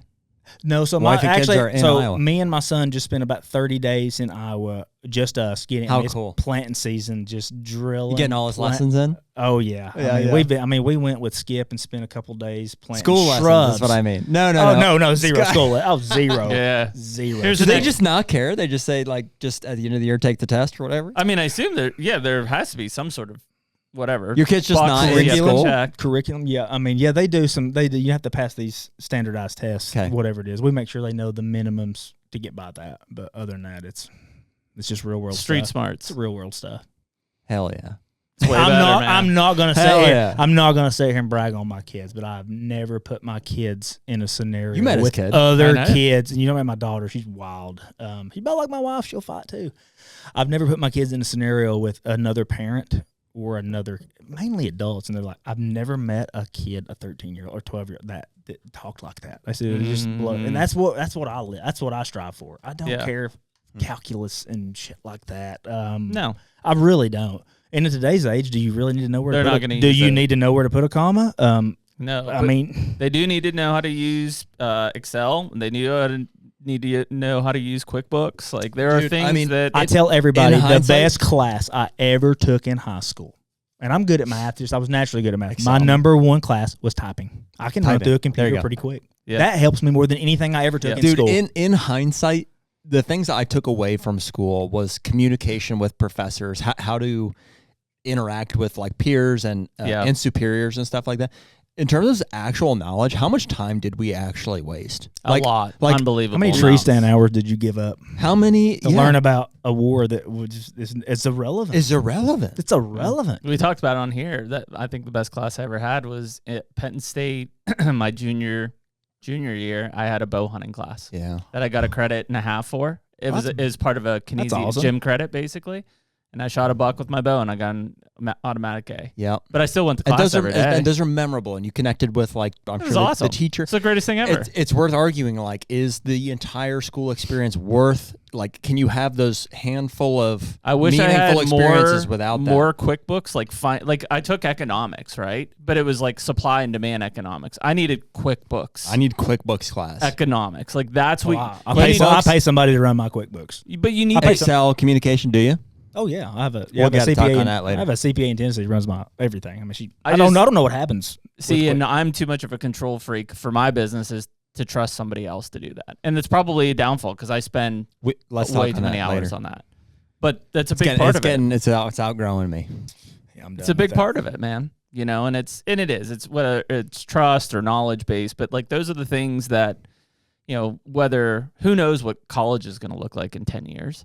Oh, like, is it going to be relevant? I mean, look at these trades, how much money they're paying. It's insane. And they can't fill them. I'm not going to say what my guys make because I'm going to have some people listen to this and say, oh, they cannot fill those trade spots right now. My number one guy that runs my crew, he's been with me for 4 or 5 years. He loves my company probably more than I do. 24, 25 years old. I bought him a $70,000, $80,000 pickup truck, and I pay him very good money. Would love to pay him more, and if we expand and make more crews, I'll make sure most of that money gets allocated back to reward him for everything he's done for me, because I wouldn't be right here without him. Trades pays really good. Mm-hmm. If you can read a tape measure, if you can read a damn tape measure, you can go get hired on any framing crew and make really good money. Yeah. And then if you just have a freaking head on your shoulders, people don't anymore. My problem is in business is people want to start out at the top of the flagpole. Sure. They don't want to work up. They're entitled. Exactly. They're lazy. They're entitled. And I can't freaking stand it. Mm-mm. I posted a Facebook job ad and talking about that same thing, and it hit good. Yeah. We couldn't get any applicants. And I told my general manager, John, I said, let me do a video in my backyard. I said, I'm back in Tennessee for like 4 days. I said, let me do a video in my backyard. I said, it'll be a little controversial. I said, but I bet it hits. I pulled one off. I said, I'm tired of these lazy freaking kids coming in and interviewing that feel entitled. It hit. I had like 50 job applicants in 7 or 8 days. It was unreal. It was funny, too. I cussed a little bit in it. He said, Facebook may turn it down because you cussed. No, they did not. I boosted it. They did not. You need your wife to pull one of these, what's that most recent scandal they did here? Have you seen this? What's the big Wall Street thing that just happened here? I don't know. You didn't see that with the big scandal where she was apparently like... J.P. Morgan. J.P. Morgan. Yeah. You didn't see this? Oh, my wife got pissed. She's seen where I applied for the damn new position. There's a super hot executive that one of the employees, accused her of sexual assault. She used him as a sex slave. Yeah. Oh, wow. Yeah, and she's a smoke show. So I told my wife, I said, I applied for that job. And what I heard was like the following weeks, they had like record applicants. Like, yes, it was a big joke. Everyone was trying to get in on that. It was a big joke. It was pretty funny. No. Oh my gosh, it ate up my feed. Dude, I've been pulling at Jared. I just don't watch the news I bet you anymore. can't do anything right now with the Ted Nugent comments. Just on my Instagram feed. The Uncle Ted comments have to be wild. They have to be wild. We don't read the comments. Yeah. I wouldn't. I do. But I'm behind. Yeah. I haven't read Ted's many of them. You develop a skin for it. I think the ones I do read, I'm just like... The one was, it basically said, so is this where HUNTR Podcast finally gets canceled? I saw that. And I was like, well, if we haven't been canceled yet. I would about pull a Ted and quote him. You can only get canceled if you read the comments. Yeah. Otherwise, if you don't know, you don't know what you don't know. We didn't get canceled when we talk about. Y'all are perfect. Y'all are in such a good trajectory and direction, and I like that you talk about controversial stuff. Like y'all hammered Ted back with some questions. I mean, I heard you literally say, "Ted, if you don't care if I'm gonna, let me get back to the." It's hard to get that in. Really hard, but that's why. I mean, I love it. I think he respects that though. Absolutely. Most you about have do. to. And if you don't respect that aspect of somebody, why are you preaching about freedom? Why are you preaching? I loved it, though. I had some guys busting our balls about, hey, should I question more on this or that? And I said, hey, you guys are married. Choose your battles. You know what I mean? It's like. Yeah. You had Ted Nugent on your podcast. Yeah. And I mean, the podcast didn't even air, and he called Jared and said, ready for round 2? I loved it. He wanted to do a live. Like a follow-up. Yeah, follow-up and stuff. So, which and that time will come. We may. Absolutely. I will say, and they haven't, not to change the subject too much, but they haven't done it. I want to say Drury's may have been the last to do it when they did their Missouri roundtable. I do think it would be healthy to have more open roundtables within states or multiple states with prominent people to have that just wide open dialogue. So I have one. I have an open invitation if you'd like to hear it. So Skip would like to have you all up at his cabin in southern Iowa he's got a big round table in his cabin. We'd love to have all of us up there and do a podcast up there. I think it'd be perfect. In Iowa. It'd be pretty cool, wouldn't it? Absolutely. That'd be really cool. We should get Jace down there. The problem is Iowa knows what they're doing. Like they're on. Well, but just bullshitting. It would be a ton. It would be a ton of fun. Just big deer. But I mean, there's no telling where y'all will dive down a rabbit hole. Well, that's what I'm saying is like there are definitely, I heard Skip talking the other day about basically in his backyard in Iowa, not so much of an issue with leasing and permission hunting and stuff like that. But you go X miles down the road to northern Missouri, and all of the residents are out on their ass, right? Outfitters have everything, non-residents have everything leased. So it's night and day differences because of policy, right? And so if you just start to analyze that across any of the geographic, political boundaries that are out there from a state standpoint, everybody's got their issues. That's why we keep saying that Iowa gets so much pressure from outside forces to come in because everybody else is screwing up. Nobody would want to go to Iowa if their state did shit right. Absolutely. Let me tell you that's pretty good. Where I view a little bit differently on the access stuff, on the leasing and stuff. Mm-hmm. This is going to be a very unpopular opinion. That's fine. So I had a buddy call me yesterday.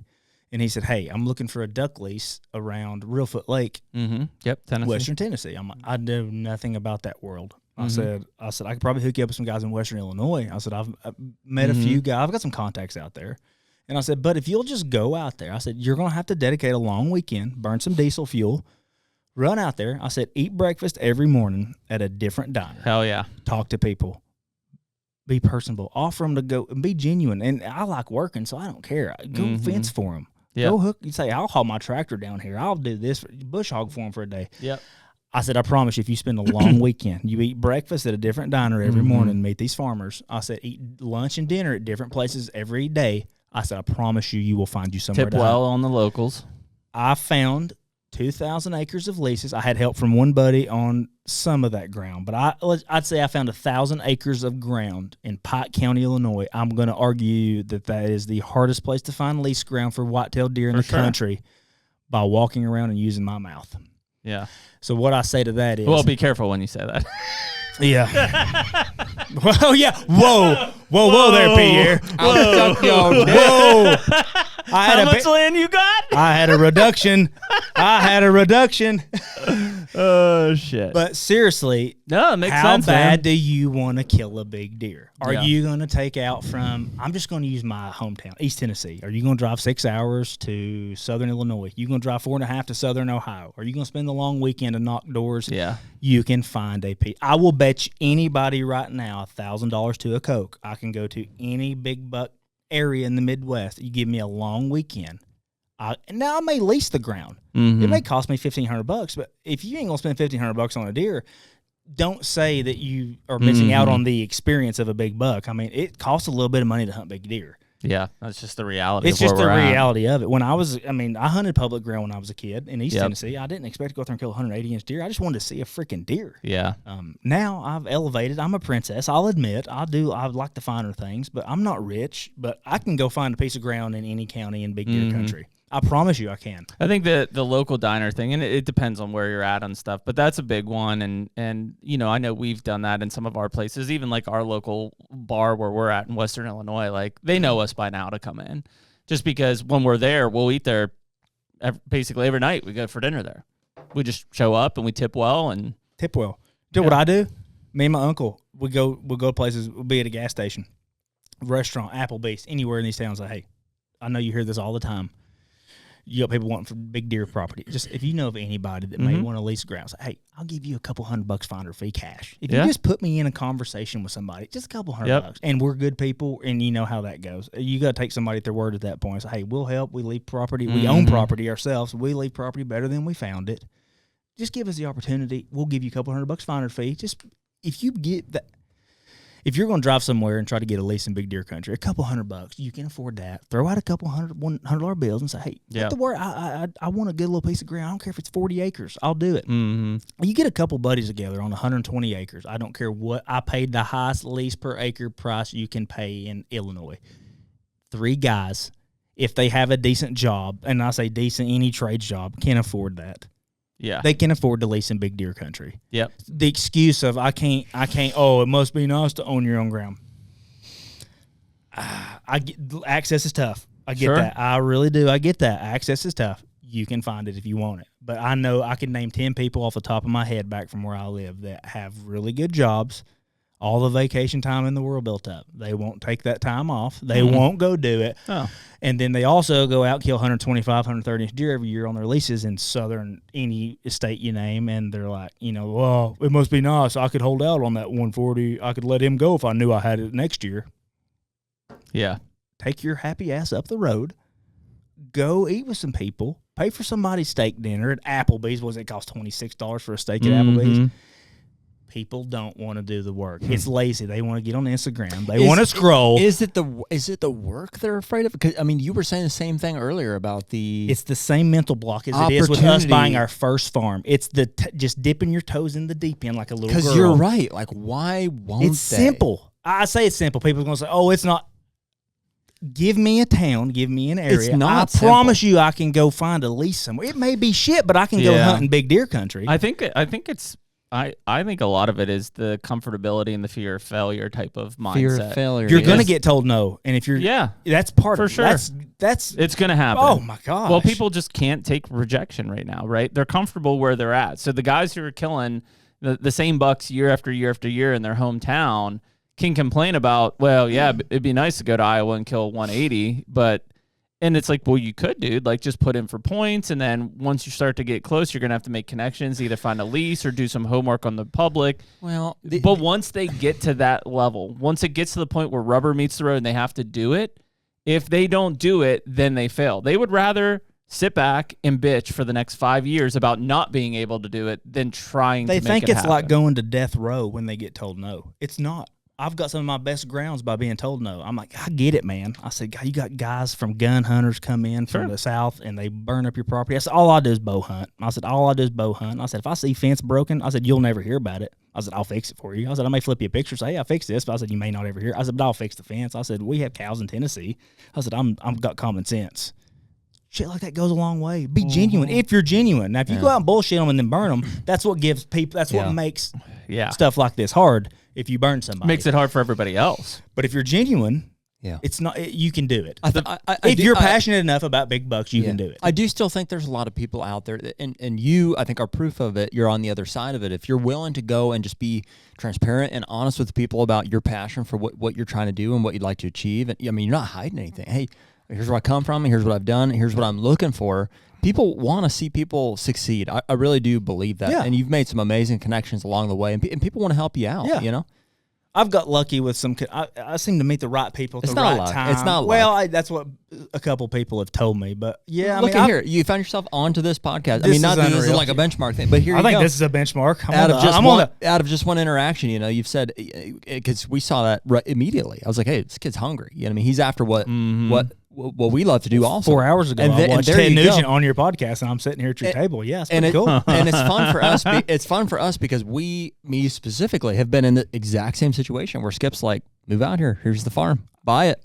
And we all have to weigh our own circumstances differently. You know what I mean? And oh, absolutely. What is it worth to you? I'm blessed. It was either worth more to you than it was to me, or our circumstances were different in a way that we chose, hopefully, the right thing. You know, for our families and for... I'm sickeningly eat up with it. It's bad. Well, I've met one person that I think that, and I can genuinely say this, and you all may be both more eat up with than I am, but I've met one person that has it worse than me, and that's Skip. I watched that man go out and plant shrubs. He fenced off multiple 2 to 3 acre pieces. Fenced them off like it's a rubber poly fence is what it is. I helped him put the fence up. I did not drive the post in the ground, so I can't take credit for all this. And he's not going to open these fencing areas up for like 3 to 5 years. And every 6 foot, there was a row, and every 6 foot there was a shrub planting. Me and my son went over and helped him one day plant the shrubs. We sat on the back of that little device. Yeah, the planter, yeah. But it was muddy and messy because he said, I've got to get this done right now. On this was the last like acre of it. And he said, I've got to get it done. I've got more stuff to do. So we went out. We had to get off and stomp every one of those in the ground. And he said, watching your 13-year-old walk around and stomp those in the ground, he said, is why I do what I do. I'm like, something else I said that struck with me. I'm like, when people say, oh, it must be nice, I said, send them a freaking video of you doing this. I said, there is 0 other people doing this, in my opinion, right now. I said, there's probably a few of the elite. Yeah. There's a reason these guys are on those type of deer every year. Dude, and we live on that. Like the 345, when you're in the truck driving, like the late nights when you're packing up, like those, and I think to myself, I'm like, how many other people are out there? And there's people watching us too, so I know that people think, oh, it must be nice. I know. And so when we're doing it, when we're living it and we're doing the things that nobody else would do, I'm like, fucking, this is why. Yeah. This is it. And it don't. And I love that part of it too. It don't piss me off. And in that moment, dude, and in that moment, I think to myself, I'm like, do I love this? I'm like, yeah. Yeah. I'm like, yeah. And I'm like, these people say, oh, I'm like, I bet off a couple $1,000s a month on some of these. I'm like, I mean, I stuck my neck out. I mean, this was a commitment. This wasn't just, this is play money. No, this was a large amount of money for me. I'm putting a lot into this. And guess what? Did my wife want something else maybe? Was there a dynamic there where we had to like, my wife is like, what the hell are you doing? I told her, I said, I've got another 120 acres. I said, I just put an offer in on. She said, do you think it? I said, I'll make money on it in a couple of years. I said, but I'm going to turn it into a freaking awesome farm. I said, I'm going to dynamite that farm. I said, somebody's going to see that listing and say, holy shit, this is what I've been looking for. She said, buy it. She said, I'd love to see you like this. Yeah. She said, I'd love to see this. She said, buy it. I said, I've already put the offer in. But, dude, I already did it. That is what I love about deer hunting in today's day and age. Granted, it is trending towards like being a rich man's sport, and there's lots of problems with management and stuff like that. But it comes down to the very DNA of decisions that you make on a daily basis when it comes to business, conversation. It forces you to be a better person so that you can establish those relationships, make that money, have that dynamic with your wife, have your kids in a position so that you can go and land yourself a farm in Iowa and chase, the dream, essentially. It boils down to who you are. Like I think there was a time where, you could go out there and you could just, and it was like you could come by, big deer, and guys would get lucky and this and that. In today's day and age, you had to be very intentional about like your entire lifestyle is modeled around that. Yeah, I would say. And it's just, it comes down to what will you do? What will you do? How far will you go with it? And that's the truth. And it really is. And it really, how far will you go? And I'm not going to say money-wise. I'm not going to say, I'm not going to say money-wise, though, but how much work will you do? How much work will you do? What will you put into it? Money is an undeniable factor of it. How hard will you work to earn money, and what's motivating you? Do you just work to make money for money's sake, or is there a dream? Money is a big factor, but until I bought my first farm last year in Illinois, I had never spent over $4,000 on a deer lease. Now that was a big farm. It's a 300, in my opinion, is a big farm. 350 acre farm. It's a big farm. Me and my uncle leased together. We could have brought in 2 other guys, and that could have been $2,000 a piece. Would have been very affordable, but we leased it ourselves. I killed a 173 in October. November 3rd, he killed a 163. November 24th, I killed a mid 150s on that farm.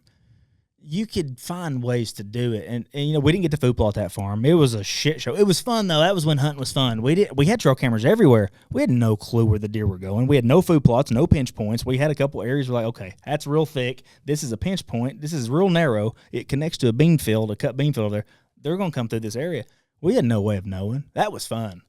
Yeah. That's fun. Now I'm like, I'm manipulating every little aspect. I'm like, okay, I'm dropping trees. They can't cross there anymore. I've dropped 40 trees there. They're going to cross over here.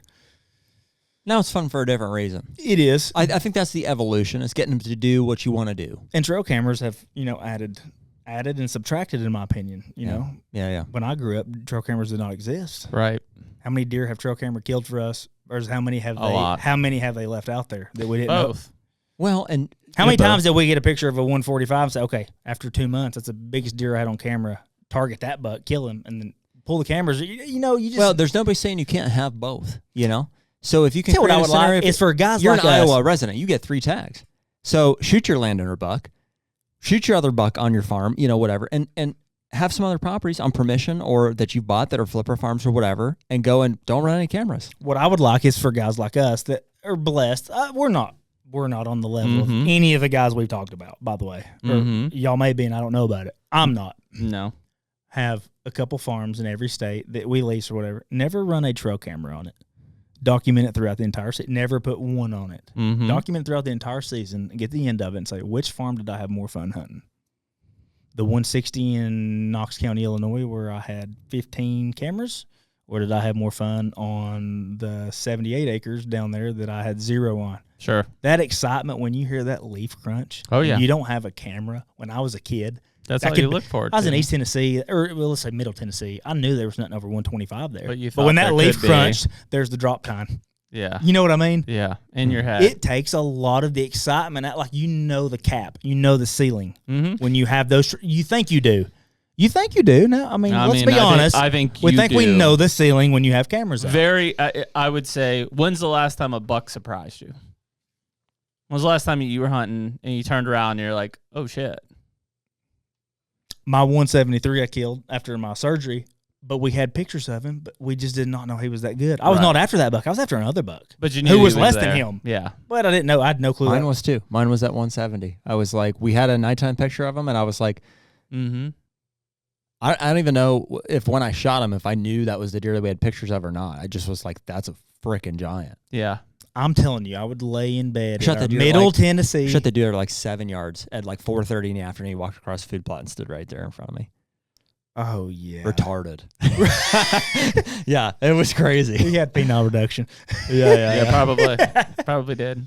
But I'm telling you, I would lay at 9 years old. I would lay in bed at a hotel in Middle Tennessee at the Rat Hole Motel, and I would watch Monster Bucks, DVDs. Yeah. And be like, I was so naive. I didn't know that like you had to go out. I didn't know that that didn't exist there. I said, okay, if there's a deer that makes it to that age, I'm gonna have 200s here. I thought age meant bigger antlers. I thought 7-year-olds meant automatically 185s or whatever. And I would lay there in bed watching that, and I'd be like, okay, in the morning that could be there. I was just naive. I didn't know there's a cap to your area in most scenario. Sure. I mean, it is what it is. But it was cool to think that, see that scrape or see that big rub, and just, you know, man, a giant made this. And I'll tell you a difference I've noticed in Iowa is I've hunted all over, all the states. I've never hunted Kansas, but I've hunted like Indiana, Kentucky, Ohio, Illinois. People in Iowa, and I've not hunted there yet. I may get skunked this year. I don't care. I mean, I'm just looking forward to the experience. But people care about the deer herd health. These guys are running protein feeders. Everybody I talk to. I'm not talking about your big-time guys. I mean, Skip's running. All those guys are running. I'm talking about your regular deer hunters that own 40, 30, 20, 50 acres there are running protein feeders. They're running these pellets that have garlic in it that helps with ticks, that helps with everything like that. They are running mineral sites. They're not running the minerals that have 50 to 60% salt content in it. They're running the ones with high phosphorus and calcium in it. They're running the ones that actually benefit the antler growth. They're not running this September through November or January when hunting season is. First of all, because it's illegal. The day deer season ends up there, these guys are scrambling to get their protein out there. Yep. You know what it costs to fill a 1-ton feeder up there? Oh, it's expensive. Yes. $567. I just had 3 of them filled each. For a 1-ton feeder with the good pellets, the good that's and 110 ain't shit. Oh, it's These guys actually I got care. 5,000 pound feeders. I know, I've heard you talk about Skip that. connected me with a guy. Don't let me forget before we get off here to tell you about the story about shitting in your deer hunting clothes. I heard you talk about that. I've got one. Do not get off of. Let's real quick on that. Let's take a break. Hunter Podcast is brought to you by Lone Wolf Custom Gear. Man, no doubt one of the most important pieces of equipment we have besides our bows are tree stands. The tree stand. We've been rocking Lone Wolf Custom Gear for several years now. I've got the .75. You're using primarily the .5, and it has changed the way that we've been able to be mobile in the woods. Running and gunning, man. Not only that, we have our woods are littered with the Patriot Series stands at this point now for us for permanent stands and also for the dads. And it's just been awesome to get to know those guys over the years. We have a really good relationship with the DeQuistos and everybody involved with that company. I'll give AJ a shout out there. And so to mention those guys, we are doing the Whitetail Roadshow again at my farm this year. Second annual. I believe it's going to be around the weekend of August 15th. It'll be a limited ticketed event, so we'll let you guys know as soon as those are available. It was a big hit last year. I think we sold out, and so really looking forward to that again this year. Yeah, and if you can't make it there, everybody that's listening can go to lonewolfcustomgear.com, use the code HUNTR, HUNTR, for 10% off your first order. So if you've already ordered from the website, it's not going to work. But anybody that hasn't, first-time customers only. If you've been thinking about it, now's the time to use that code, go to the website, and try it out. Hunt like a wolf.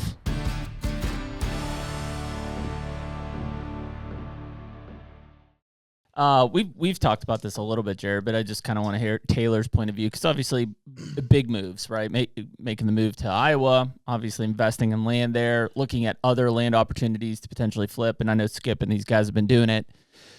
What is there anything in the back of your mind that has you hesitant or brings any kind of concern around, Iowa changing regulations or, let's talk about the 800-pound gorilla in the room, like an EHD type of thing? Because clearly, like where I'm at in southern Ohio, fortunately my end of the county got spared, but the whole eastern part of Meigs and Washington and Athens County got just torched, and people are trying to sell their farms, and they're not selling because there's no deer. Now, 5 years from now, sure, it'll be back to normal. But most hunters can't think that far ahead. They're looking at, well, if I spend $500,000 and buy this farm, I'm hunting deer next year, and it's like they're not there. So I'm wondering, like, if you in your head have processed that, because Skip's gone through it. Well, you heard how impulsive I am. I know. So I put in an offer on a 63-acre tract, and I think it was Decatur County. I was in Tennessee for like everything comes up when I'm in Tennessee. So I was in Tennessee for like 3 or 4 days, and a 64-acre tract come up. I said, this is going to be my first good flip farm. Okay. It's a reasonable price. Yep. If I have to hold it for That's several manageable. years. If I have to hold it for several years, this ain't going to hurt me. I said, and I liked it. There's a lot of timber on it. That deal fell through, and another one came up, and it's in Adams County, Iowa. Yep. Unit 4, we looked at the maps of it today. I'm very uneducated with Iowa. I've not been there a month yet. 4 being more southwest. So I'll tell you where I'm at. I am in Decatur County, Iowa. It is an hour and 10, 20 minutes just straight west, just a touch north of where I'm at. Is that 4 or 5? 4. It is 4. So which is where you killed, right? Yep. I put an offer in. I've not been there yet. I put an offer in, and I sent my realtor buddy out there, and I said, put boots on the ground. He said, I'll throw a drone up for you. I said, throw it up. Sent me everything. I'm like, oh my gosh, this is in the middle of ag country and cattle pasture, deer habitat. I'm like, what? What is wrong? He said, Taylor, this is a really good farm. I said, don't talk from a realtor standpoint. Because it's been on the market for a while? No, it just hit hours. He knew it was coming, so and it was not his listing. It was not his listing, and so he sent it to me, and I looked at it, I'm like, this is the dream farm to me. Like, this is the unicorn. I said, this is the prime habitat in the middle of nothing. He said, it really is, Taylor. So we offered him what I thought was a racehorse deal. They countered. Long story short, I got the farm and I actually text Skip. I said, what do you know about Adams County? He said, very few people. It's like Sleeper County giant buck, something like that. Just very few people. Everybody told me that people ain't on management plans out there. He said, but there's giant bucks. They're not as management conscious as Decatur County. So they accept my offer, no contingency, big earnest money. I've not put boots on the ground there yet. And then Skip asked me, or somebody said, what's the deer herd look like? I'm like, what are you talking about? I said EHD ravaged western Iowa. I said, I had no freaking clue about that. Why would somebody not tell me that? It looks great, right? Why would the habitat looks great, the layout looks great, but are the deer there? I will say the deer sign was via pictures were phenomenal, but I was like, why would somebody not tell me that before I'm offering a lot of money? Like, and in my mind, I'm like, I didn't sweat it. I'm like, I'm in dreamland up here. I'm living my dream. I'm like, if I have to hold it for 3 years, some of the best properties are post EHD. I mean, that is the mindset to have in a EHD buying scenario. If you're a 1 to 2 year flipper and it's going to hurt you, you need to pump the brakes. But if you can hold something 3 to 5 years and not hurt the best deer it's ever had, it's going to reset the gene pool. It's going to, I mean, you're going to have some really good stuff. You're going to eliminate the top. You're going to eliminate the top grading that's happened for 20 plus years of an area.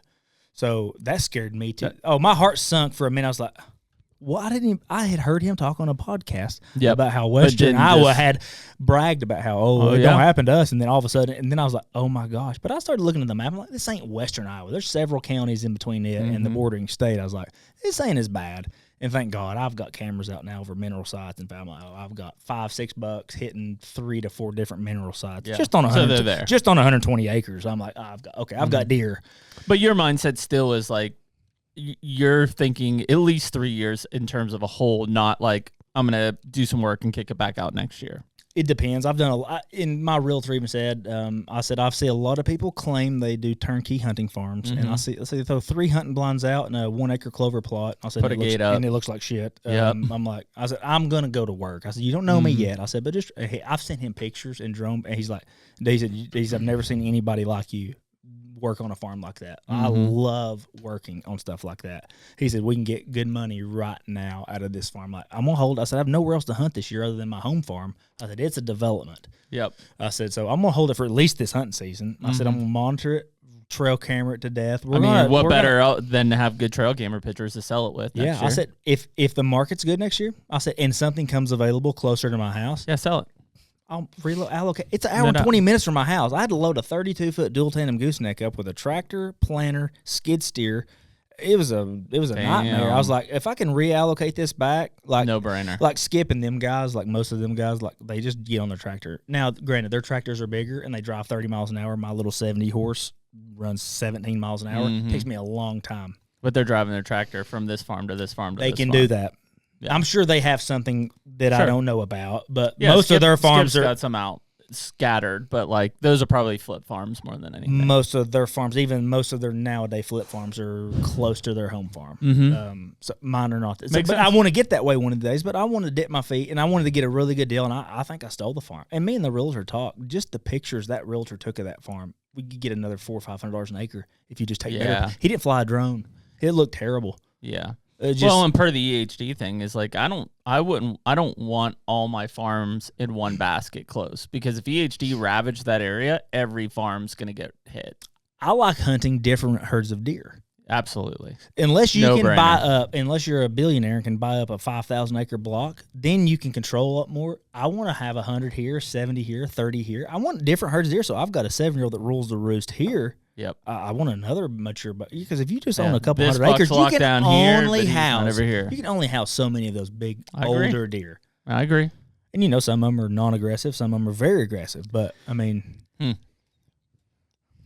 what were you laughing? What's your wheels turning on? No, nothing. What's your wheels turning on? You're not moving to Iowa. I was just gonna say, I think over time that will change. I think that What will change? I think the multiple like deer herds thing. Absolutely. Yeah. You do? I do. It did for me. I mean, maybe it's not for everybody.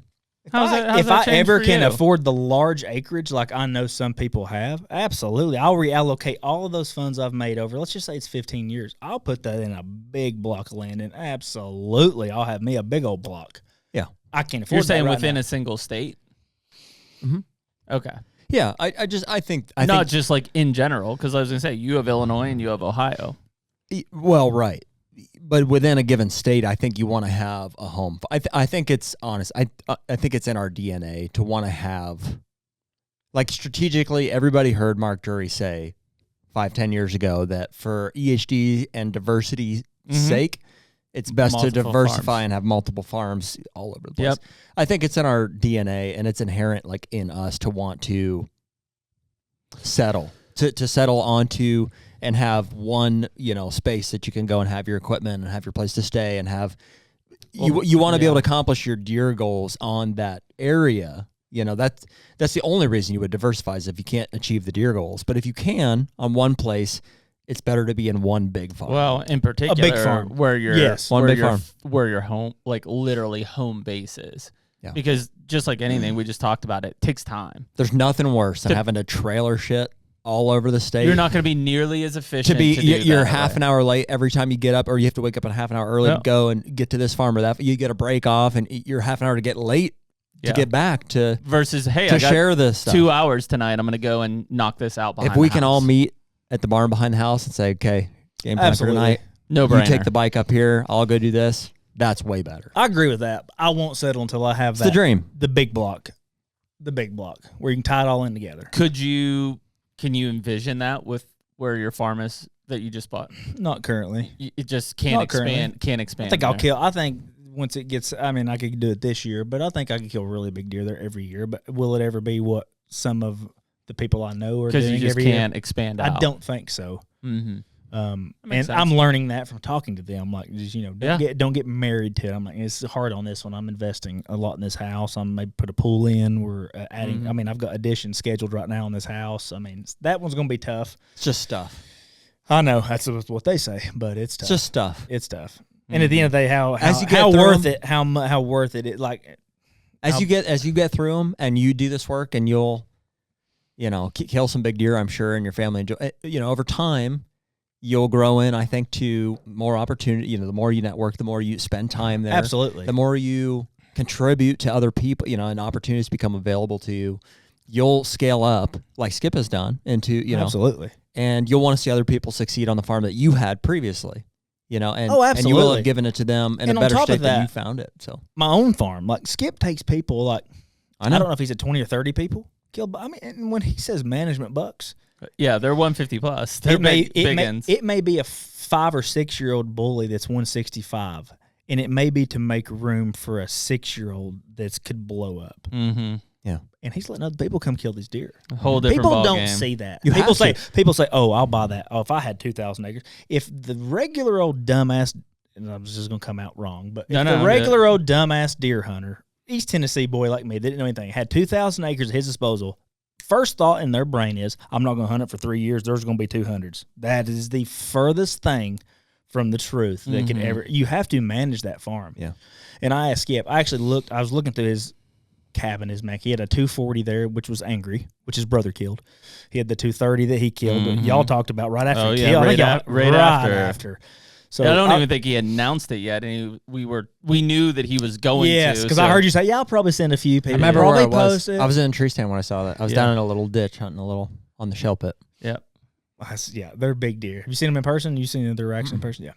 So I looked at those, and I said, okay, I got a question that you probably never been asked. He said, probably impossible. He said, but ask me. I said, I almost guarantee it. I said, you take those same 2 deer. I said, pull your supplemental feed and your mineral sites out of that. I said, what do those deer look like? I said, do you think they look the same? He said, absolutely not. I'm like, he said, I had this farm 15, don't quote me on the years, but 15 years ago. He said, we was still managing the numbers. We was still keeping so many mature bucks per block. He said, we was still doing the numbers of mature bucks. He said, but we was not at that point doing the minerals and supplemental. He said, and our top was, I'm just throwing a number. It's close, 170, 180. He said, eventually, like 5-6 years later, we started rolling the 190. He said, we hit a 200. He said, and it was like, oh my gosh. He said, and then all of us, he said, we start putting the supplemental feed in. We start putting the minerals in, and they dial it in. Like, they're methodical. Salt content, Salt content's got to be down certain point. The phosphorus, the calcium's got to be at a certain percentage.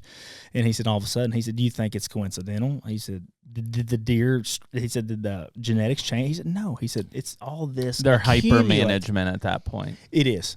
It is.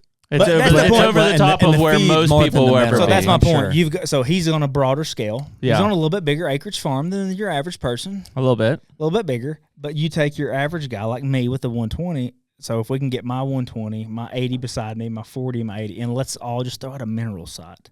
Let's all throw out a mineral site instead of me just one, and it don't cost that much. I don't think it's the mineral site. I think it's the feed. My deer are not touching feed. See, that's my thing. My deer hitting it once or twice a day, but my bucks 5 times a day are hitting that mineral. Yeah, I sent you the pictures. Well, they'll go more frequently just because of the water content. It's the salt still that they're going to. But it's low salt. Okay, that's per skip. The protein in that feed is what's doing it. They're not hitting the feed that much, but I mean, to a point, 50% of antlers are made of phosphorus and calcium, and that's the main component of the minerals. Your minerals. It's the main component of the minerals. Same thing with the feed, but my deer are not hitting the feed. Now I see these pictures, these people posting pictures of their big 2,000-pound feeders. That's not big. I get it. And they're hitting them right now. Mine are not. My deer are just not used to it yet, I guess. Well, I just had them out a month and a half, 2 months. I think the biggest part is, what is it, January 10th or 15th that the season ends in Iowa? Something like ballpark 10th, I think is what it is. As soon as that season ends and they get their protein feed out, they have it scheduled. They have it scheduled. January 14th or something. Yeah, that through March is key. Them guys are going out. I know that's what does it. Bomar's throwing alfalfa bells out. Talk to him on the phone. That's what it does. That's when it takes off, because they can recover. I see it in Iowa. I don't see it anywhere else. I've been everywhere. It's probably happening somewhere. I know you are.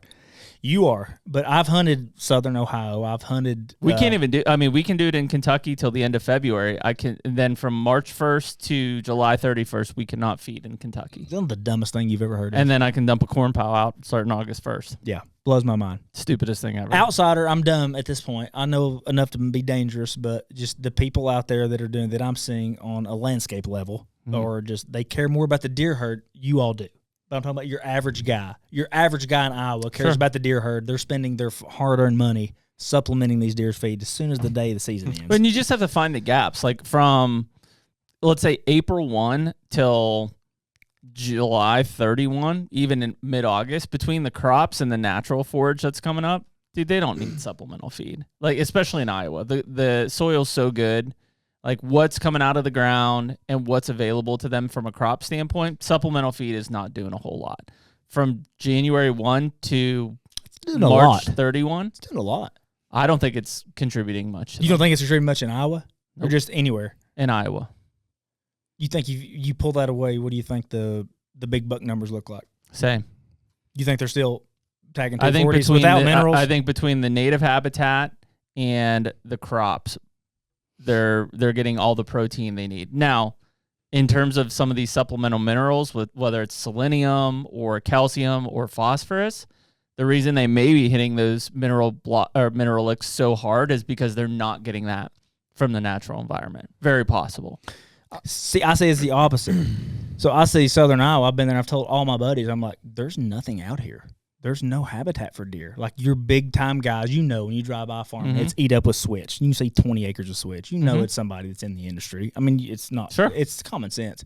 My farm's in Western Illinois. You drive down through there, and you're like, I'm in big deer country.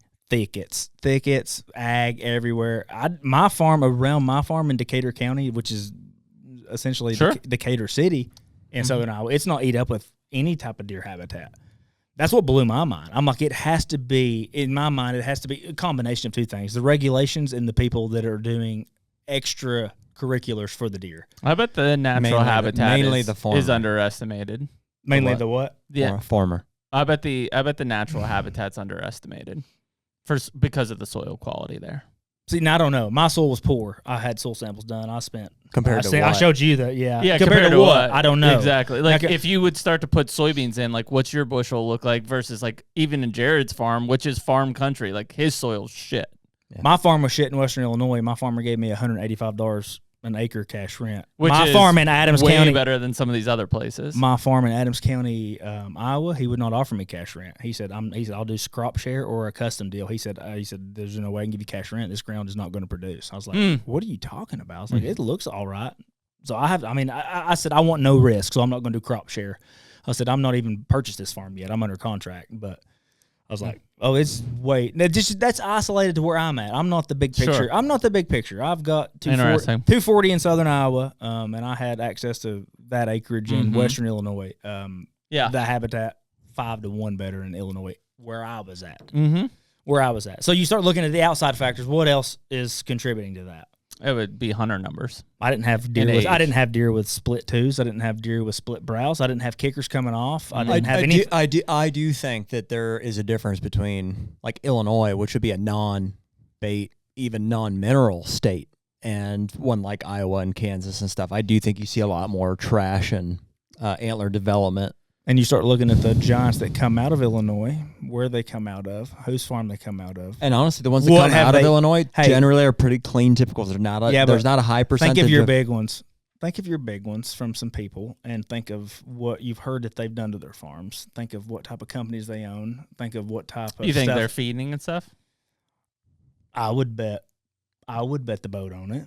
I mean, because here's where I look at it from on a local level. I'm not saying that supplemental feed or minerals can't help. And by the way, you're 30,000 times smarter with anything with do with minerals and stuff than I'm just giving you outsider, dumb redneck from Tennessee, giving you my observations. It just comes back to the deer's diet. Well, you're not saying that mineral and feed doesn't increase antler development, or are you?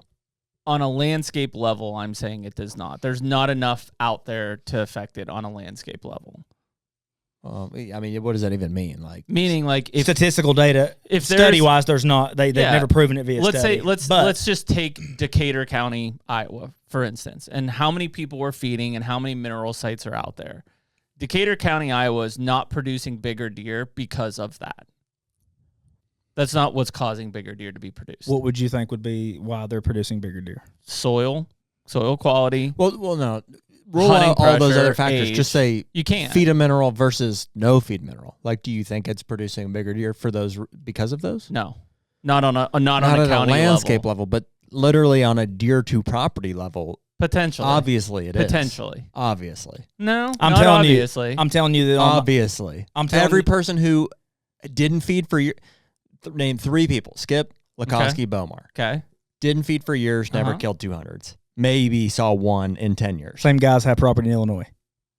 Same guys have killed 1 or multiple 200s every year. No, but they're not. Since they started doing it. Yeah, but they're not just putting out feed and mineral. They're doing a shitload of intense habitat all the other work. shit they were always doing. I don't think so. 9 out of 10 guys who are killing 200-inch deer consistently will tell you it's because they're feeding them. I don't think that's what it is, though. Lukoski I'm not arguing, but I will say, those guys that you just mentioned all have farms in other states, like Illinois. They're not killing 200s right now because they can't feed.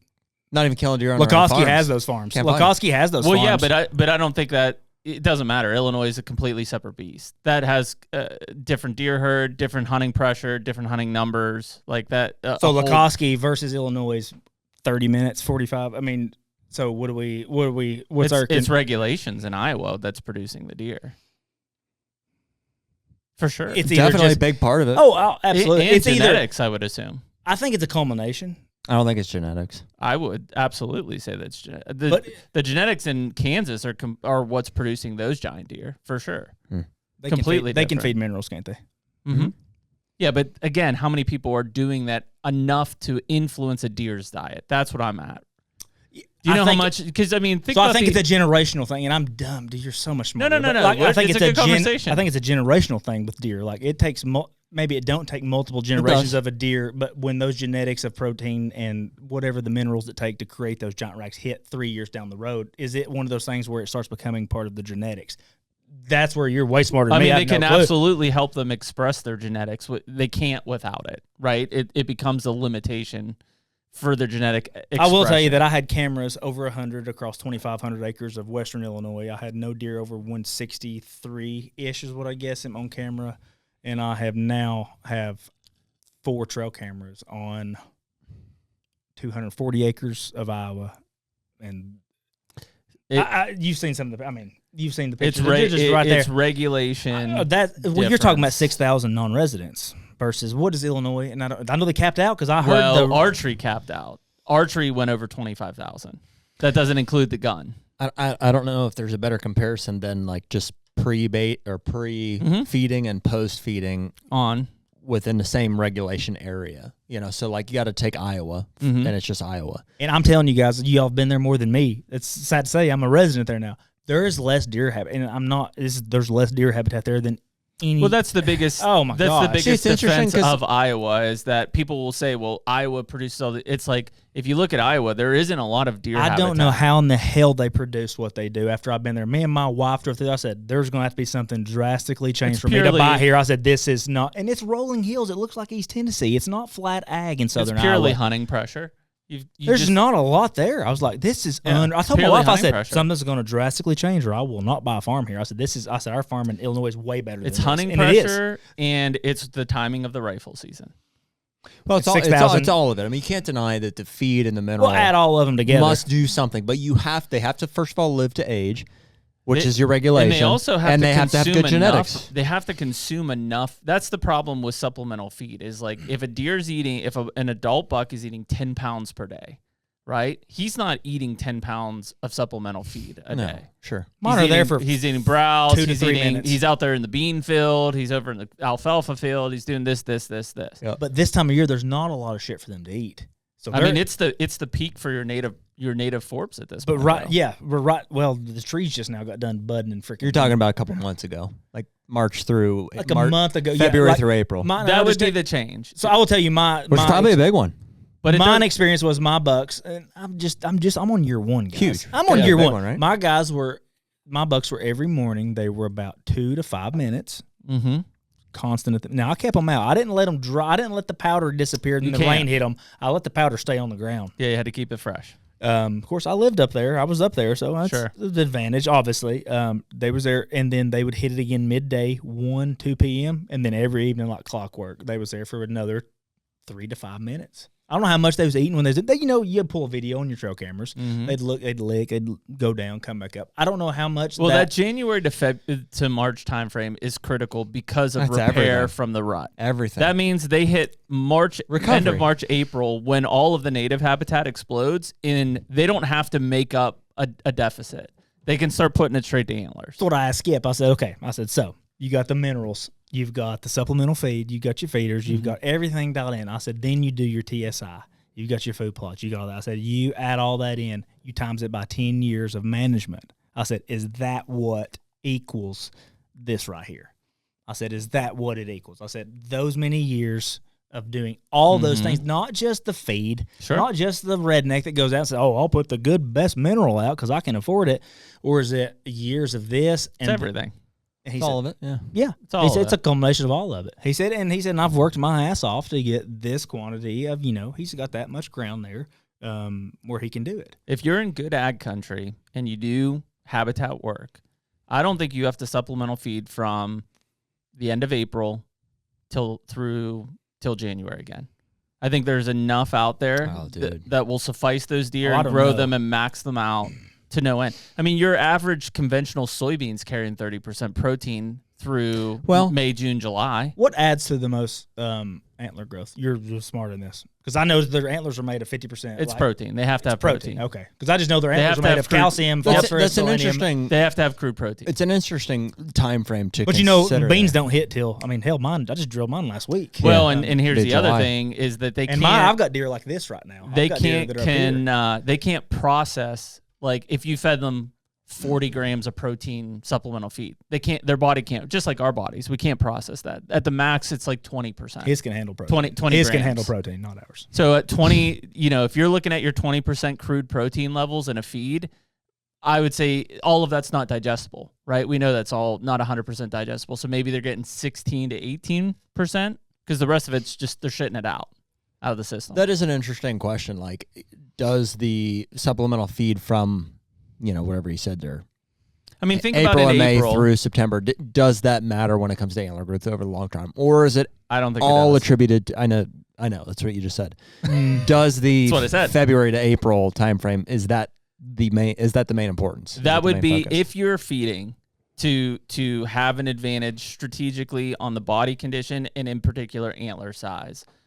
So the question does natural habitat protein levels and stuff to feed availability catch up, and if so, think it catches up to supplemental. It absolutely no. I mean, if you go pull Greenbrier or whatever, and you take samples in April and May, it's 30% crude protein. Yeah. All day long. So is supplemental feeding But what about necessary? right now? Like, because right now, I've got deer like this right now. Right now would be the catch-up period. Clover, alfalfa, my clover is just now hitting. Right now where would be I'm the at catch-up Southern period. Iowa. Okay, right now is where. Okay. So do you need supplemental feeding from this point to September or whatever? So where I'm saying is it like necessary? From end of deer season, January 15th till now. Does that have a big impact? I think it has to. Yes. I think there's just a ton of factors. If they're recovered from the winter and the rutting, then they can put more resources to their antlers. There's just so many things going wrong in the other states and so many things going wrong over there that it's hard to compare. You also are coming out of... I would always agree with you, Jeremy. You're coming out of peak do you pneumonia need supplemental feeding now? Deer, which will absolutely tank them.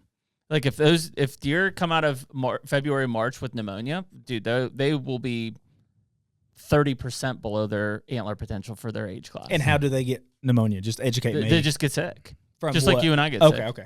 Yeah, I mean, they're just weather conditions. Just being out in weather, cold, rainy, nasty weather and stuff, eventually they get sick and they end up developing a pneumonia. A lot of your fawns, that's how they die from a winter, is pneumonia. Kills them. And so it's just that's hard on their body to recover from.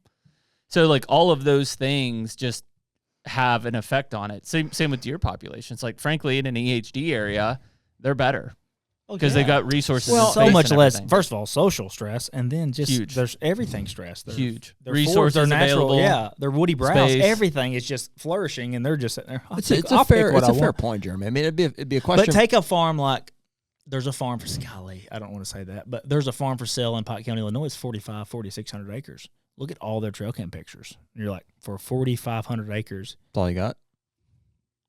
I know somebody that looked at, I know somebody, y'all probably may not know him, but I know somebody that had probably the money to buy it, and they looked at it, and they're like, yeah, there could be. I saw that farm get listed. I saw that. There could be money to be made. Still on the market? I think so, but look at the deer that's on it. And you're like, well, that's, I mean, I don't know what happened before that. I don't think it was outfitted. Yeah. Y'all may know more about that farm than I do. But it's just, I remember seeing that. Remember? Mm-hmm. Yeah. The way I look at it, and again, it's not apples to apples by any means, but like, so when we were doing a lot of the research projects in Mississippi, we took deer out of the Delta. Delta has some of the best soil in the country, right? Very comparable to a Western Illinois or an Iowa in terms of those quality of deer. When we put those bucks in a research facility, dude, all they had to eat was 20% crude protein all year long. Like there is nothing in the pen. Yeah, like they have to eat the supplemental feed. My Western Illinois farm had way better soil than my new Southern Iowa stuff. Yeah. So I don't have any data yet on my new. I can't wait to come back on here. Yeah. But I have no clue what's going to happen on my farms. But as of right now, I'm like, it's just what I'm seeing on camera. But they had to eat that, and the best buck after 5, 6, 7, 8 years of being on that was a 165-inch deer. The best buck at maturity that we had. Huh. And it's like he had everything possible to him. Like the only limitation factor that he would have been genetics because he lived to 6 years old. Social wasn't part of it. Do you think he was lacking? Wasn't crowded? Do you think he was lacking any natural browse, like some nutrition he would have gotten from that? I mean, we gave him every supplemental mineral and protein that he could need to the point of why we're saying, like, can these make him better? I don't know. I mean, again, I would say that's 70 bucks that went through that process. Here's what they'd have to do, Jeremy, and maybe you can tell me if they've ever done this. Have they ever cloned deer? I don't think so. I mean, for sure they have. AI is the closest that you're going to get. What do you mean? Artificial insemination, where you're going to basically sync does up and genetically line breed them with a buck to produce the best quality offspring in a fence facility. You've also got to look back to Pike County, Illinois, 95 to 2005. Which was the heyday. These guys are killing 195. I've heard this from multiple people and seen pictures. These multiple guys are going back every year to an outfitter and killing a 190 plus every single year. That's why I don't believe that Ohio is killing the bucks that they are without escaped. They have to be. These bleached white horn racks. I have one for sure. I know. I have one on our farm that I'm like, bust him. That's I heard about your 190 something. Dude, it's that 3-year-old that Dad and I that ran through the gap last year. I look at that horn next to just the other ones. I'm like, to the level. I mean, we're having landscape level effects on it, and people will say, well, there's no way that many deer got out. 4-year-old last year. Did when you shot after somebody else shot it? If you talk about escaped deer from a high fence facility in Ohio over the last 25 years. It's a lot of deer that have been released and got into the wild. Oh, yeah. It is now landscape level genetic effect. So they're funding. They ran out of money. I mean, what's the cheapest way to do it? 380 bullet or just open the freaking pens? Besides Western Ohio and some sparse other areas, like the soil in Ohio is dog shit. There's no reason that those people should be producing 4-year-old deer that are 200 plus inch deer. It's got a blend. Does Western and Central Ohio have some good soils, or besides that?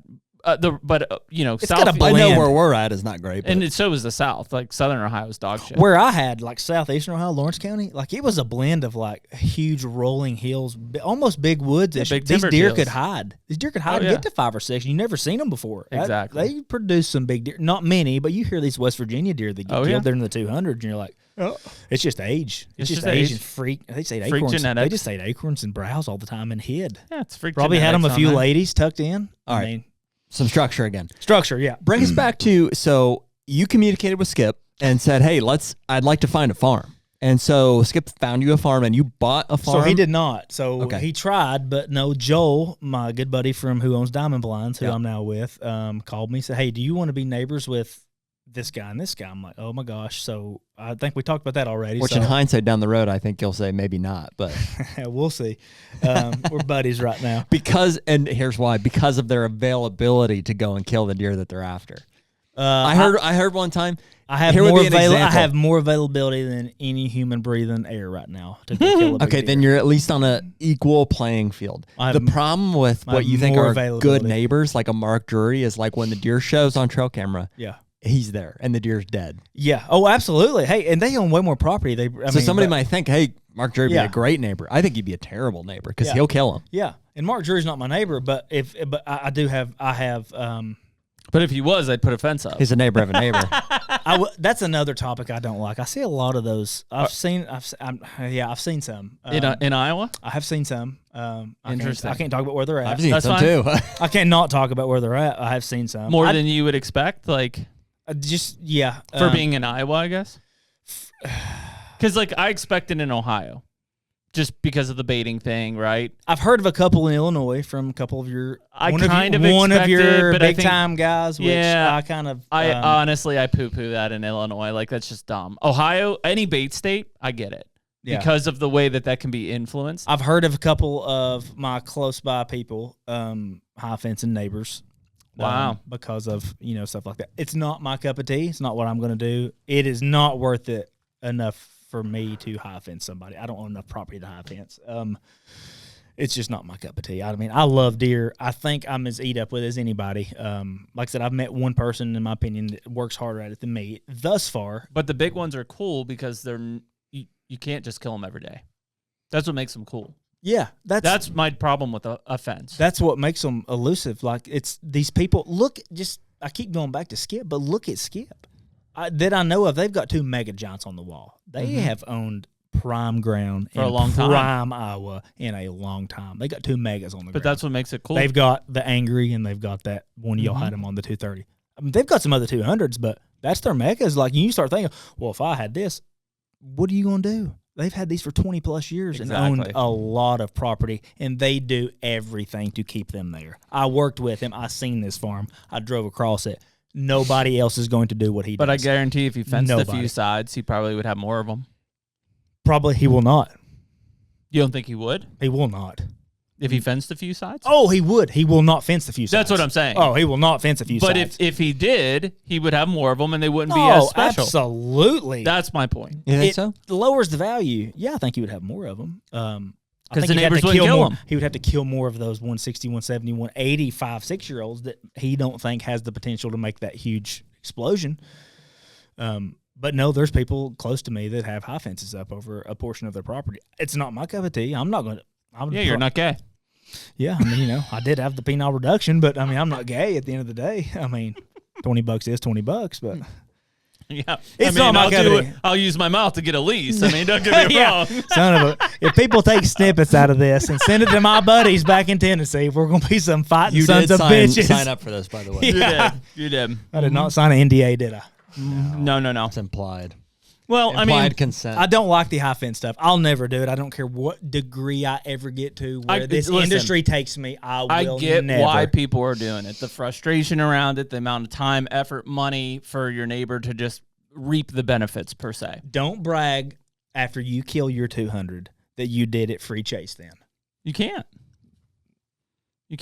But I don't even look at it that way. I just think eventually, maybe the next 3, 4, 5 years, you kill 170, 180, 190 inch deer. Like you're just stacking them up because you've eliminated the problem. At some point, they won't be as cool or as special to you as the ones that you did that were one every 5 years because they were so hard to find.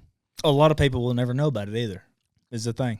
But and they go on there and they show about their habitat work and how they're sweating their balls off doing this, and this. I planted 40 acres of natives, but they don't show the and then three you sides. Go out and do they it. don't show the 3 sides of their ground that's got 10 foot of high fence on. And you go out and do it, and you're like, how am I not getting the same results? This is crazy. I must suck at what I'm doing. But when I do get that 190 on the ground, I'm gonna be like.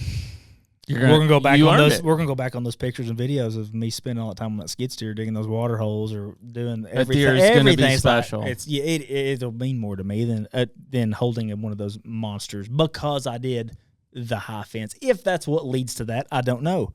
To each their own. It's happening a lot. That is why Baskin Robbins has 31 flavors. Everybody got their own. Everybody's got their own. It's not my cup of tea. And I'm not to that level. I'm a redneck from Tennessee that just is moving to Iowa that owns very small acreage compared to these big guys.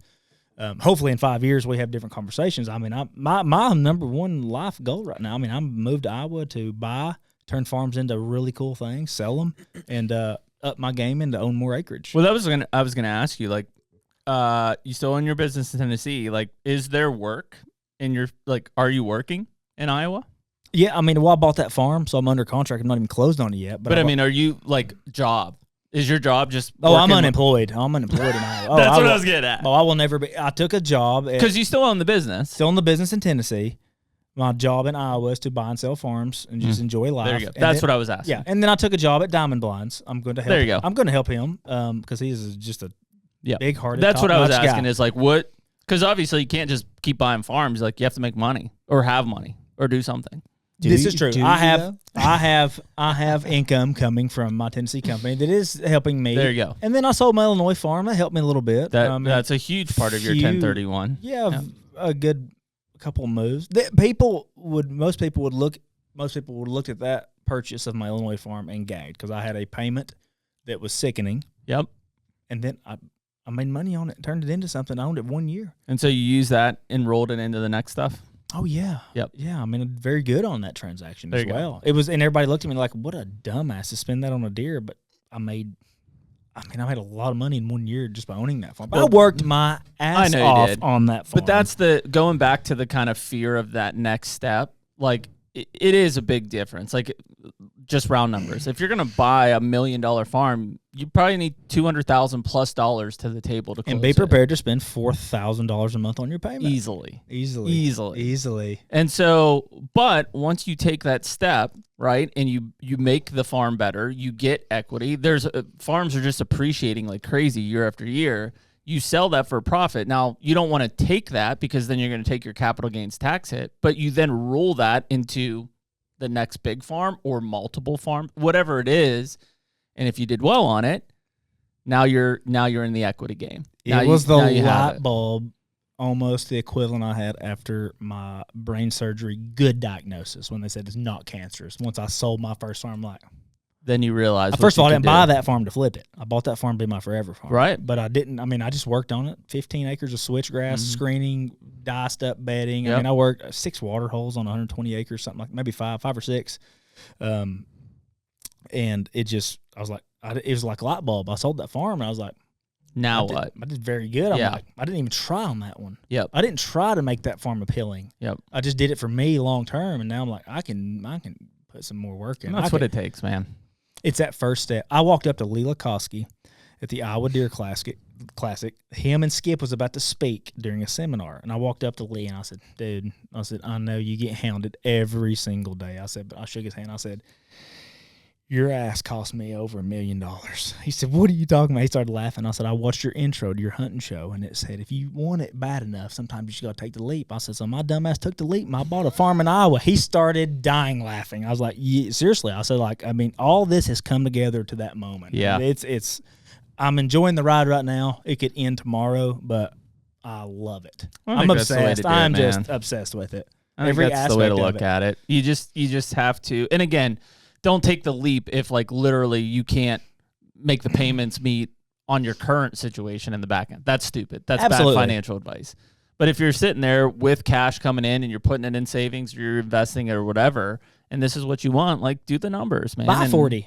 Yeah, buy 40. Buy 60 and get 2 buddies in with it. Exactly. It's an investment. You're going to make money on it. You're going to make money on it. Yeah. But if you're the guy that's literally going to sit there and whine and say, I don't have somewhere to hunt in big buck country, I promise you, burn some gas, burn some diesel. You can go find you somewhere to hunt. Mm-hmm. And I've never had a permission ground as long as I've been alive. I've never asked for one. I always offer some money, and that's my fault. Mm-hmm.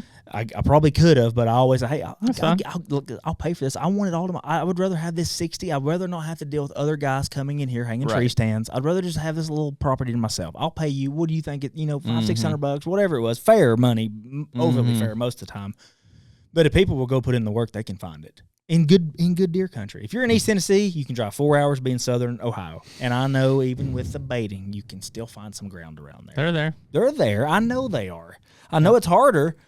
You got to be willing to put the work in. But it is a pain. You got to be willing to get rejected too. Oh, yeah, it's going to happen. But like I told before I think that's right before we took break, my rejection has turned into some of my best deer hunting leases. I mean, people say, no. I'm like, well, the gun hunters put a bad taste in your mouth. I just bow hunt only, and I just kind of leave it that. Well, you bow hunt. Yeah, you're just right there. I mean, it's just you can bring yourself right back. Nobody's threatened by a bow hunter. HUNTR Podcast is brought to you by Beast Broadheads. Dude, Beast Broadheads, man. We've been rocking those for, I think we said 2 years now. The first one I ever shot, first buck I shot was my Iowa buck on Josh's farm last year. Didn't go 20. And frankly, all 5 of the deer that I've shot with it now have gone, I think, less than a combined total of 100 yards. So no blood trailing really required, but, obviously a great blood trail regardless. That's crazy, man. I mean, expandables get a bad rap. You talk about, breaking off on a shoulder blade or on a leg bone. The thing about the Beast is it's got the bone avoiding technology. It's also the world's sharpest broadhead. The elk I shot in Kentucky this year at 38 yards put right through the shoulder blade, came out, had a giant X and hole on the other side. So these things are built to perform. Josh and David Hauser would not put anything out on the market that wasn't able to do what it's supposed to do. That's right. So I think we're both shooting the titanium 2.3s. They have a 2.0 as well. They also have some aluminum models. And obviously this turkey season, we're going to be shooting the decapper system. So looking forward to that. Yeah, and right now anyone listening to this can go to Beast Broadheads, use the code HUNTR, HUNTR, and get a discount. Be a beast.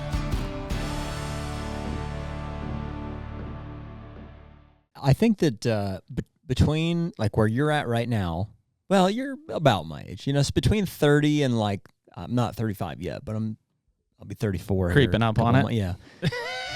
Recently, I've started to like gain the perspective of lifetime progress, and who knows, not. I'm sure there's more, more to come.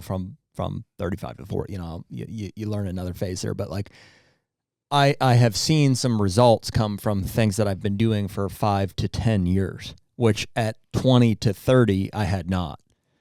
So when it comes to gaining permission, or buying farms from neighbors and, or things in that category, you start to, and it changes the way that you approach things, maybe a little bit less aggressive, a little bit more diplomatic, maybe a little bit more like long-term, maybe a little bit more give and take.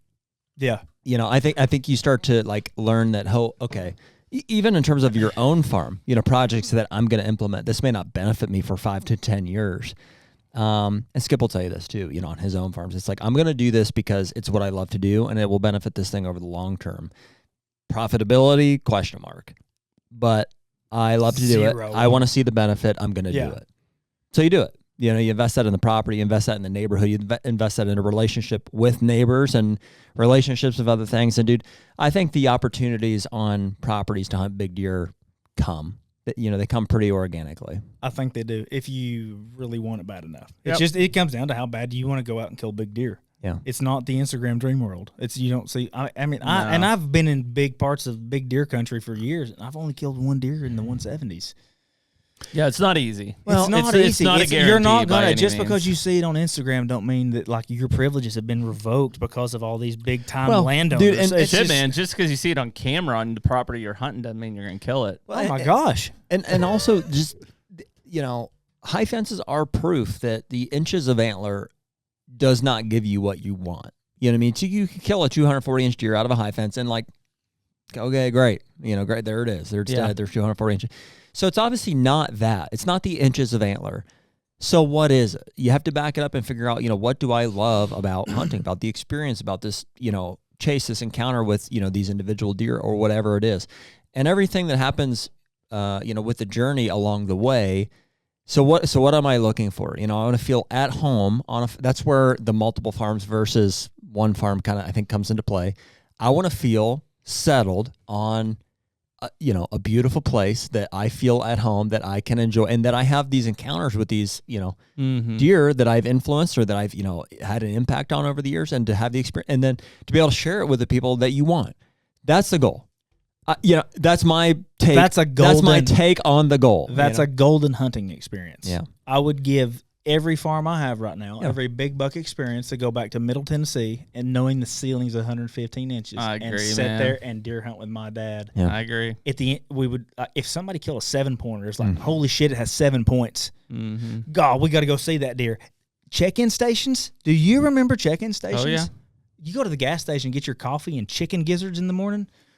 People had deer lined up. It's spikes, 3-pointers, 5-pointers. Somebody had an 8-pointer at that check-in station. It was known. Like he's got an 8-pointer. He's got an 8-pointer over there. Go check it out. Mm-hmm.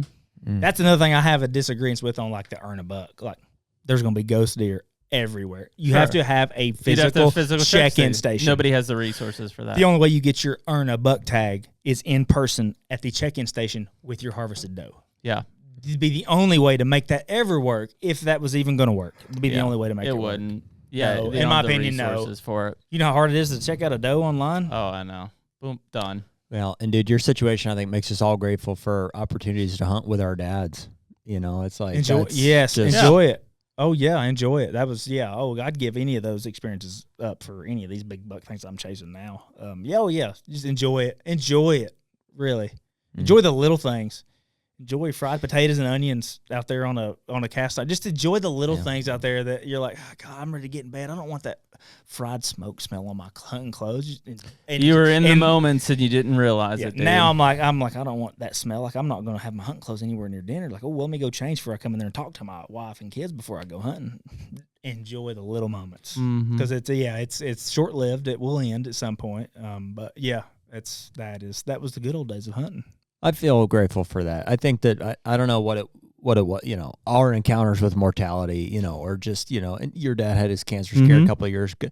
I feel pretty fortunate that I think that we have acknowledged just the end of times like that. My grandpa passed away a week ago, Oh gosh. And I realized. I did not know that. I apologize. Yeah. No, it's all good. It's like it wasn't unexpected. It was my dad's dad. It was in his I think that's why. Every November, which November goes fast, we carve a week out to hunt with the dads.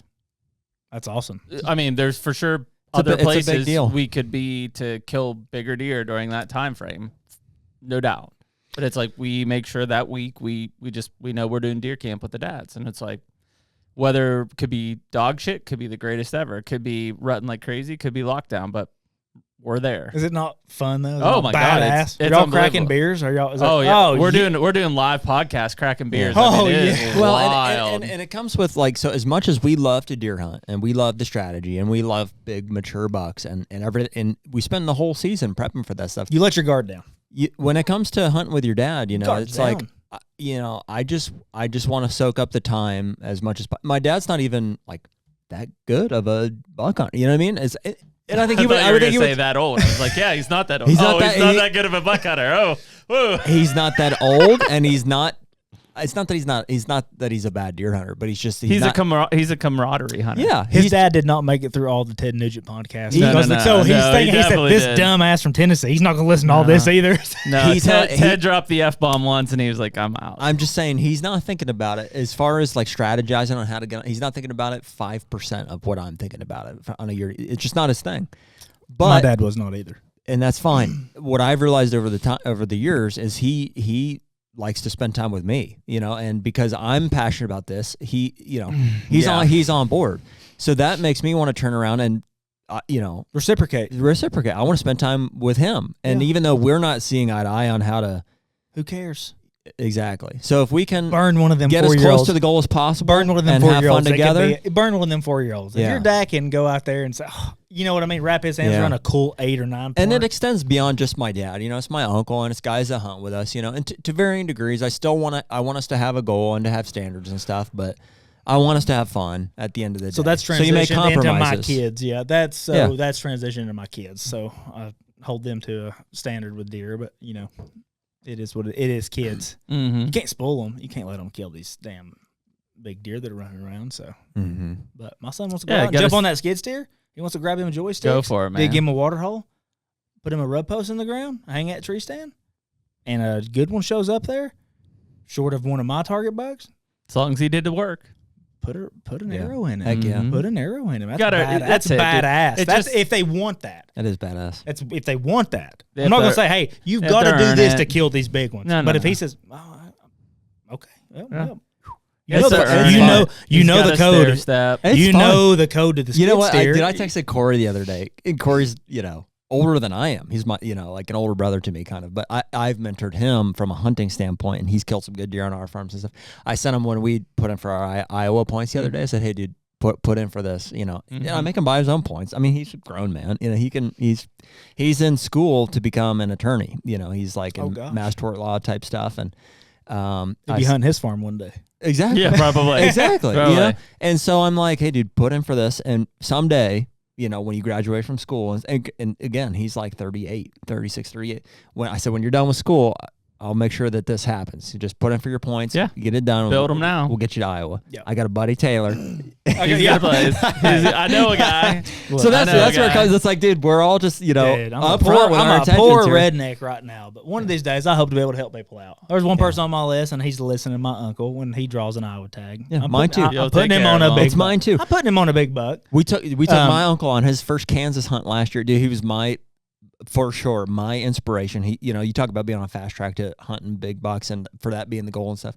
My Uncle Dale was that for me. And the biggest deer he's ever killed he killed a 165, I think, in Pennsylvania. And it was a 3-4-year-old. 3-4-year-old, something like that. And biggest buck in Crawford County at the time. I mean, record, status. And he has never had the money or has never taken the steps to go to where they are, kind of thing, Midwest. We took him to Kansas last year for his very first Midwestern hunt ever. And it was a tough week. Like, I mean, I hyped it up. Like, hey, don't shoot the first 150 you see. Like, they're running everywhere. And we had a tough week. We got our asses kicked. Tough week. Yeah. I mean, we had like 3-4 sits where 5 of us sat all day and saw 0 This deer. is past year? Yeah. In Illinois? Kansas. We had a bunch of east winds around prime time. We did. End of October, there were a lot it was of all east east winds. It was awful. Third week in November. This was we did have you're some talking east. about, yeah. But we just got lit. And he'll tell a story better than I do, but he looked over one afternoon. It was like, 4:45 in the afternoon. He looks over, and there's a mid-70s 10-point, like on 24-inch wide, standing right there, 20 yards. Just snuck right up on him, walked right out, angled away from the feeder there. Just never had an opportunity. It just like surprise, just out of nowhere, and that was the opportunity. And it was gone. That never happened, and so I don't know. It was rewarding for me to get to expose him to that, and I know that kind of has stuck with him. But like, we're still after it. We're still after. I want a life goal of mine is to get him on like a 170. It's exciting to me to put other people on deer more than it is for me to get on one. And one of these days, I'm gonna get on a giant. one of these days. May not be anytime soon, but I think I'm going to. Down the road I'm going. But getting somebody on a big deer is really cool. Yeah. It's satisfying. Well, you know what, it too? Really they is. taught us and they inspired us, but like we've surpassed them, you know, from in terms of like, especially on our Ohio farm and all the farms. I know what we're doing. I don't know everything, but I know what we're doing. I figured out how to kind of do this here. So for somebody who inspired me, if I can put him in a position to capitalize on it, yeah. I was 9 what years is there that's old. more rewarding? I was than 9 that? years old reading the Real Tree magazines, and it said, okay. It said, if the rub line is facing that way, that's the bedding area. Yeah. I thought I had deer hunting figured out. I said, oh, yeah, I'm killing a booner this year in Middle Tennessee.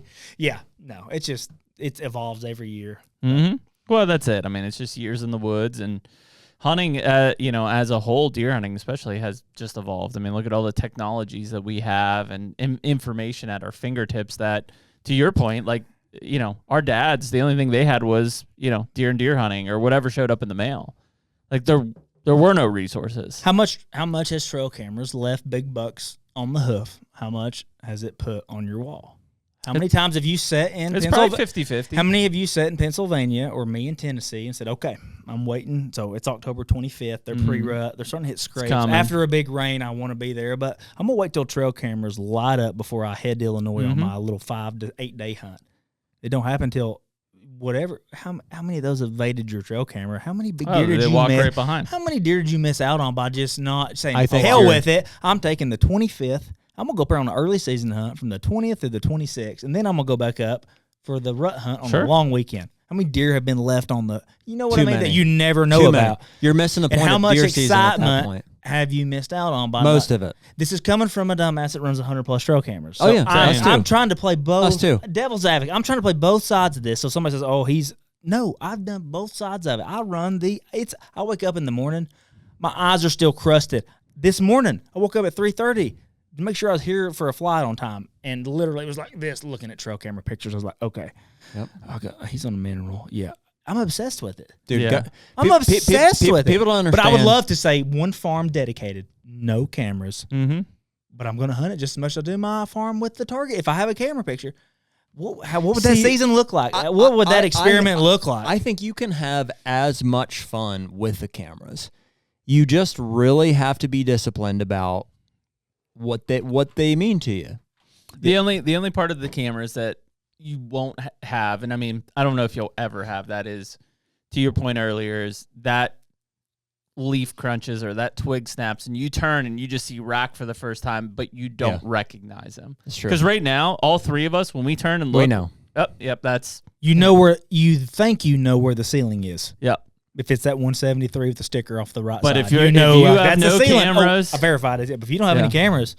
And even if it isn't, even if it's a 160-inch deer, and you turn around, when you first see him, you're like, whoa, wait a minute. Whoa, big buck, shit. Big buck. Bust him. Yeah. But what if a 175 somewhere else? But that's the game. That's my point. That's what Cody DeQuisto lives right now. What are we missing out on? I don't think there's been a deer, speaking to the effectiveness of trail cameras, I don't think since trail cameras come out, there's been a deer that I've seen that I didn't know.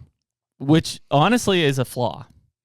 Well, it's just, it is what they are. I mean, I think that is a huge miss on the experience. Yeah. Dude, the days when you sat on a rub line over a scrape and you were just like, I don't know. The ceiling absolutely was 125 and under.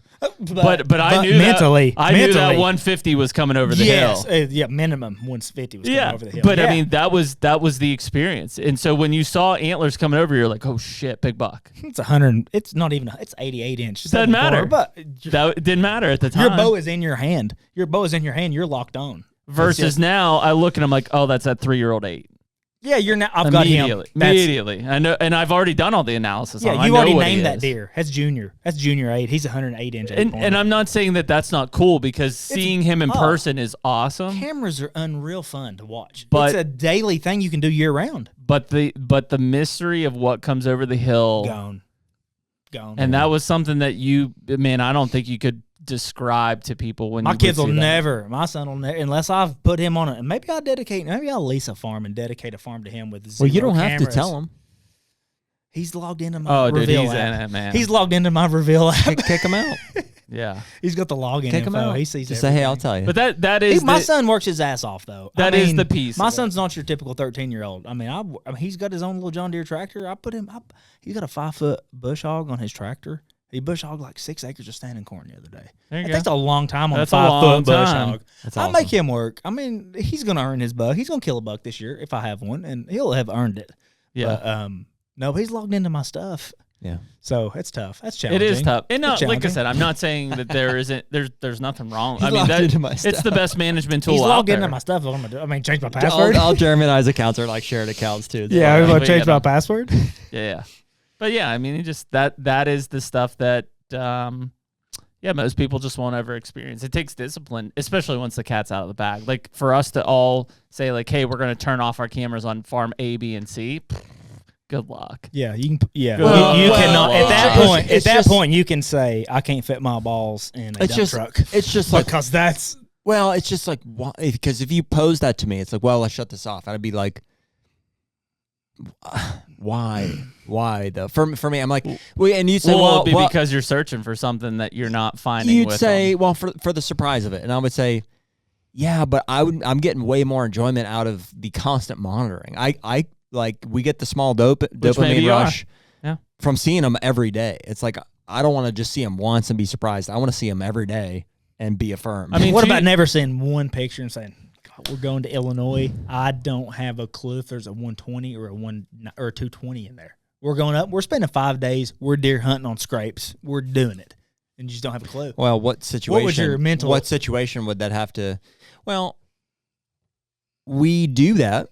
Yeah. So if we go back to Kansas and do public land, that's what it will be. Well, if you do public, because you can't have cameras, but like you cannot have cameras on the Kansas public. No, did not know. I don't know anything about Kansas. Never hunted Kansas. That's why Kansas public is probably great right now. I got my 1 point this couple months ago or a month ago. Yeah, that's what I heard. We did too.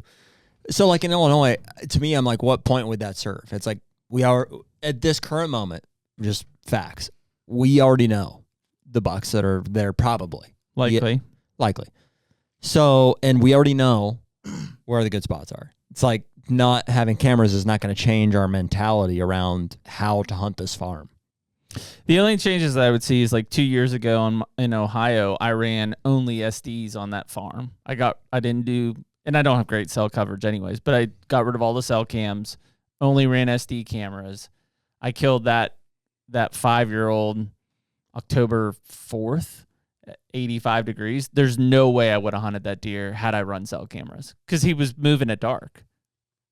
But I was just like, well, I'll go, and I checked the card obviously on my way in. But I was already going. He was already going in anyways. He was there, and I killed him at 6 o'clock. That's what fascinates me. And so obviously when he came through, I'm like, oh, I know who he is because I had pulled cards throughout the summer. I knew which deer I was hunting, but when I was in the stand checking cameras, I'm like, okay, he was here at 1 a.m., 2 a.m. Like, he's in the area. He's in the area. Just so happened he came through. And if it's October, especially early October, he's in the area. He's close by. And coincidentally, when I shot him, he was standing in front of a camera, but there was no picture when I checked the camera. So he would have slipped by maybe. It's fascinating. Who was the guy y'all had on that did the study? Is 5% of deer walk by the camera? Who is he? The habitat guy. Brett? He's big into timber. Brett. He's big into timber. Ohio guy. Yes. Wisconsin guy. Yeah. Big into timber. With the beard. Big flawless beard. Mustache if he's listening. Flawless mustache. Thomas. Okay. Yeah. Very controversial. He really likes to hammer the controversial. He used to work for that guy. Reveal. Yeah. Oh. Yeah, he has a Reveal hat on. Yep. Yeah. Bigger guy. Yeah, bigger. Not the Ohio guy? Oh, no. You're saying what's his name? Derek. Something habitat. The drone guy? Specialist. No. He does the consults, and he's big on timber. Yeah, the other guy. Big on hammering the guy timber. Who was a big talker. Big talker. Not Thomas? He likes controversial topics. And that's you're talking about Brett. Brett is his name. Yeah. Okay, yeah. Nice guy. I comment on his stuff. Whitetail. Habitat something. Yeah. Habitat specialist? Yes. Whitetail habitat specialist, something like that? Or whitetail land specialist, something like that. Yeah, he really dives into the controversial stuff, and it hits for him. It hits. That's what hits. I mean, shit, that's what hits nowadays. Yeah, he did that. But yeah. He's big into the timber. He's big into hammering timber, hammer. There's nothing wrong. I like him. He's growing on me. I like him. Even he's since growing on me. Podcast. Listen to him. He likes... He put out a thing where he was against the 1 buck rule in Michigan. Yeah. I get what he's saying, though. Being a Pennsylvania guy, knowing the tradition side of things. But you can't blame that on going to 1 buck. You blame that on crossbows, putting people in the archery season, and therefore them killing their deer, not going to gun season. I will give you my outsider again, looking in perspective on that. I've hunted Illinois for 4 years in a row as a non-landowner. I tagged out my 2 bucks every year of that. All on older. I never killed a deer under 4. This past year was my first year as a landowner in Illinois, and I had 4 to 5, 6 times the property to my disposal. I did not punch a tag on a buck last year. Yeah. Across my family, we killed on my home farm of 120 acres. I think we punched 7 or 8 does. Hear me on this, dude. 7 or 8 does. The difference between killing a buck and not killing a buck is that much. Jeremy and I own farms together. We own the same farm in Illinois. The bucks I passed, the big ones I passed, was on lease ground of mine that I had a good feeling I was going to have back the next year, but it was lease ground. I was like, I'm going to be here next year for sure. My lease farm previous, I was like, I don't know. It's a bad mental state to be in to have that. And I know y'all talk about that a lot, but I mean, I was that guy. I wanted my 2 bucks. Now, I did not tag out every year. I say that. There's 1 year I did not tag out, but both of my bucks. But I mean, dude, killing a buck, I'm telling you, this much. We own the same farm. We have the exact same access. And I'm just using last year as the example because it paints a good picture. We have the exact same access. We have the exact same intel. We share the camera stuff. Yep. And we literally communicate about, I think this, I think that. Okay. I killed 2 bucks last year on that farm. Jeremy killed no bucks on that farm last year. And there's some luck involved in one or both of them. There's definitely luck involved in both of them. Deer hunting. It's just the way it went. It's not to say better hunter worse. It's just literally nature of the beast. Time was a big one on the second one. I wasn't there. You've got kids. I wasn't there. I was in Disney. I was at Universal Studios when he killed the second one. The smallest things, and who knows? Had we hunted more different days, what would have unfolded? I didn't even see a buck over 3 the whole trip, first trip. Yeah. I'm just saying it's that the difference is so small between killing them and not. And there was many days where I hunted that same farm and felt like there's no way. There's not going to happen. Yeah, there's no deer here. It's just the smallest things happen to where, like, I don't know what puts you in a certain spot at the right time. Like kamikaze, you could have argued either one of us. Like timing could have just, either one of us would have been there. I mean, a doe drug his ass through.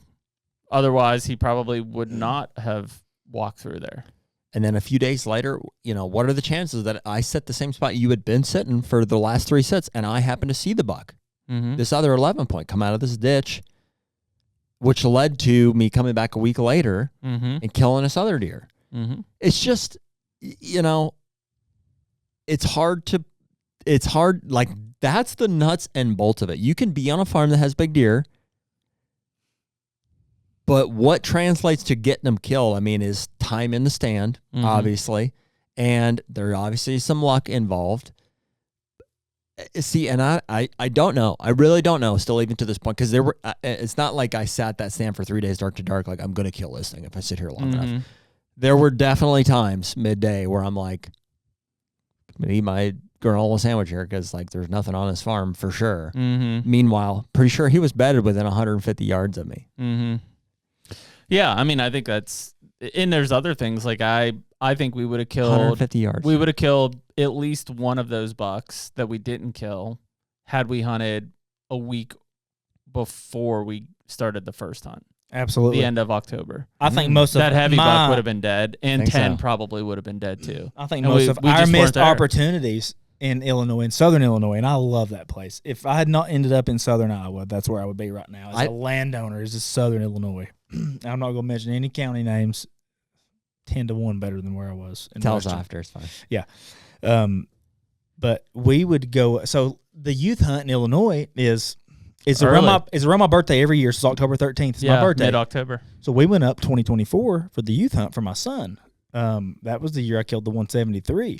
So what we did was we took our bows and we said, okay, we're going to hunt the youth hunts 3 days, Friday, Saturday, Sunday, or is it Saturday, Sunday, Monday? Either one, don't matter. And we're going to stay right after. Well, right after that youth hunt was like a 30-degree cold front. Got into the 40s. Me and my uncle said, we're going to bow hunt. That's when it was the most unreal deer hunting of my life. Yeah. Big bucks in bachelor groups in transition areas on their feet in woodlots. It was like, these monsters are out to play. It was like, what have we been missing? We didn't have cameras in these areas. We had cameras on the outside food sources. We was missing the interior movements on these little creek, 300-yard wide creek banks that were their travel corridors. Mm-hmm. These 3 bucks at a time, all over 150 on. I was like, so here's the nugget. It was like monsters coming out to play. It was like, what have we been missing? Here's the nugget for listeners then, which is not a secret, but it is a nugget, is weather is everything. Dates matter, yes. Mm-hmm. Dude, all 3 of the bucks that I killed last year, weather dependent. For sure. I literally rode the wave of cold fronts. Mm-hmm. Literally. Like that's all it was. We went out, we hunted the first week. In every situation, you could argue like it was a little bit different of an encounter. First one, a grind. Locked on a doe. Second one, coming off lockdown. Third one, probably searching. Late season.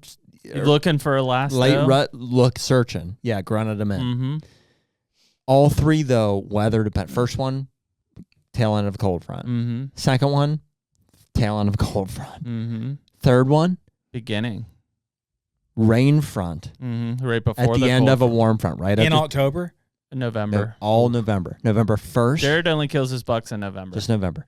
He didn't kill anything in October. I did shoot one September 29th. That didn't count. Nope, not October. December, I shot at one. January. December. Anytime in October. I shot the 1st of November. I shot at $5 last year. I know. A 196. I like the term a 155. I love the term a 167, a 165. I shot at a lot of freaking bucks last year. That's my favorite term of this podcast. At. Yeah, a lot of them. I've done it. I've seen me. I shot at 2 and I killed 3 of them. I've seen me. Technically, you killed 4. I shot at 5 of them. I killed 3 of them. You technically killed 4. I killed 4 of them. Yeah, killed 4 of them. That's I'd like to shake your hand on that deal. Technically, put an arrow through a 190. 196, buddy. I don't know if we're holding tight to that score yet. We can't disprove it. We'll never know. He's nailed to an Amish barn. So. I would do the same thing.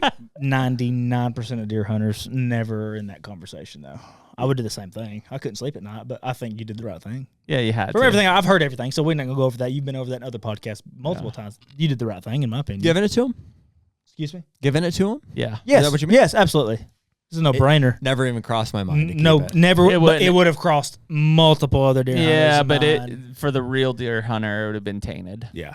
You'd have looked at it on your wall and just been what am I going to do with it? But how many deer hunters have 160 plus on their wall that they're all tainted? Nobody. They would absolutely put it. They'd pick it up on the side of the road and mount it. Or thermal scope them on with a cross. You know what I mean? We ain't go down that road. But, to be honest with you, holding it, I was kind of like a shame in a lot of ways because it was like, oh, this deer had so much more to go. He just felt he's a 4-year-old, 4.5-year-old. He just looked verified. Just looked young. Yeah, that's your future. I mean, that's your future. As verified as you can get with history, That's your future magazine cover. Yeah. For Ohio. Probably. Is it Ohio? Your home farm? It's Ohio. Your family farm? It's Ohio. I mean, dude, at the end of the day, like the inches of antler. You can't bitch about any of that. Oh, I can. He does. And I will. I can and I will, but But you all had agreed to kill that deer. I will you all say, agreed to kill that deer. Just in my experience, and I'm not the first to say this, but like age really is the most influential to me in terms of a trophy. So like that's the pinnacle. 7-8-year-old 140 plus inch deer means a lot more to me than a 4-year-old 170. A 7-year-old 240 in Iowa or Illinois, anywhere, is the same mentality of a buck and hard to kill as a 7-year-old 153. It's the same. I can only say that too because I've killed a 140-inch 7-year-old, or forgive me, 170-inch 4-year-old. Yeah. I killed one. So I know what that feels like, and it was awesome. I wouldn't discourage anybody whose goal is that to do that. Yes. Yeah. But now looking back on it, I can understand, how I feel about it and what I'd like to take moving forward. That's how you feel now. There's nothing wrong with anybody that wants to. Exactly. How I feel now. I agree. Yeah. So I like bigger. I want bigger. I'm trying to get to older age class bucks. And with that comes the bigger antlers. But I don't have anything against there's almost a tipping point where you're like, I can appreciate that a 6-year-old 230-inch deer is the pinnacle of score and like that's as good as it gets. But yeah, but how big of a jackass are you for condemning somebody that kills the 144 your 5-year-old? It's their first opportunity on a buck like that. Like, well, yeah, and it's that's not where about, I have it's a not lot. about Not condemning. It's not. I'm not saying you all condemn. Y'all are the biggest proponent of good for the sport. Well, but look on like even the back half. So if I say age is a important benchmark for us, and you talk about a 6-year-old 230 versus a 10-year-old 180, the two to me are pretty damn comparable. I hope I'm on your podcast November 5th. And I have me one of those caliber deer on the ground, and I don't care what age he is. But if he tips those scales and fires me up, and I can't barely get my release clipped on my bow, I'm gonna put an arrow through him. I don't care who's watching me. I don't care if there's somebody. That is what we want. If it fires me up and somebody has a problem with that, we'll roll around. I'll get your shirt dirty. And not just when not just when you're shooting them, but after. And I'm not going to apologize for it. If I cut that arrow loose, it's on me, baby. I love it. Yeah. I think I'm good enough. But I pass some really good deer. Like, who gives a shit if I do? If I kill a 140 this year in Iowa, there's nobody. If I bought that property, it's my property, and somebody wants to condemn me. Oh, he needed one more year. Yeah, you're a piece of shit. Might have. Might have. Might have. Yeah. But, the condemning of people, I agree with when you stand behind a deer and you say, oh, he needed one more year. Yeah, at that point, in my opinion, you're an idiot. You're an idiot. But at the time, if it makes you happy, then great, man. My kid sits behind a 125 8-pointer that's 6 years old, and somebody says, oh, I thought you was in big buck country. I'll break their freaking nose. Yeah. What are you thinking? No doubt, dude. Oh, that's unreal. You and I had a conversation, I can't remember, a couple months ago now probably, where I was like, I can't remember the last time or if there was a time where I was like, not my biggest, but maybe could have used another year. Every buck that I have shot for like my that's in my recollection was it. Like, the only one I would have remembered is the one you had to use the dog on. That like tight rack 4-year-old 9-point or whatever. Mm-hmm. But you were having a hell of a season at that point, I remember as well. He wasn't benching over 290. He just mentally distraught. Well, and truthfully, that for me, I think was the very start of yeah, I would agree. The bucks that I've like been killing here recently. I killed the 170, and then the next year I shot that 130 something. Mm-hmm. In hindsight, I think it was a 4-year-old buck. What was your? I thought he was better than he was, type of thing. Well, maybe. I don't think that you had anything better. Like you were having a really tough time in Ohio finding a deer worth shooting. Yeah. So you were like, "That's the best deer I have." Yep. So I'm not saying that you didn't appreciate it. It's just it wasn't a step. That wasn't what you had started season looking for, but what you had started the season looking for didn't exist. You're right.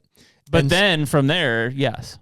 And so from there, it's not that everyone score-wise has been bigger or everyone has been older than the last. That's not the case necessarily. Score shouldn't be your yearly benchmark to improve over the past year. Everyone has been, I did it. This was what I set out to do, and I did it. I achieved the goal. We did it. You know what I mean? It's like everybody that's involved, and it was just. And so you see these guys do the recoveries, whatever. If they film it, put it on YouTube. I mean, those are the only ones we see, or you hear about it, and guys are, well, I thought this was junior. And I'm like, listen, do you understand that every buck you shoot could be the pinnacle? Like you can achieve that. You can decide for that to be the case. If you set a goal, for these to be the deer you're going to hunt. And if you can achieve that, you can do that every year. There never has to be a letdown when you do it. It doesn't mean there won't be mistakes, and you might. It's okay to eat a tag. And you will eat tags. That's a very unpopular opinion. You will eat tags. Two of them damn things. Jeremy, did I shoot a deer in Illinois last year? I didn't, did I? What? Did I shoot a deer in Illinois last year? 2 of them. The year before. Sorry. The year before? None, right? None. No, neither of us did. I shot 0 deer in Illinois last year. I was going to say, wait, you shot 2 last year. So you shot 2 last year. You will eat tags. And then the next year, I shot 2. Yeah.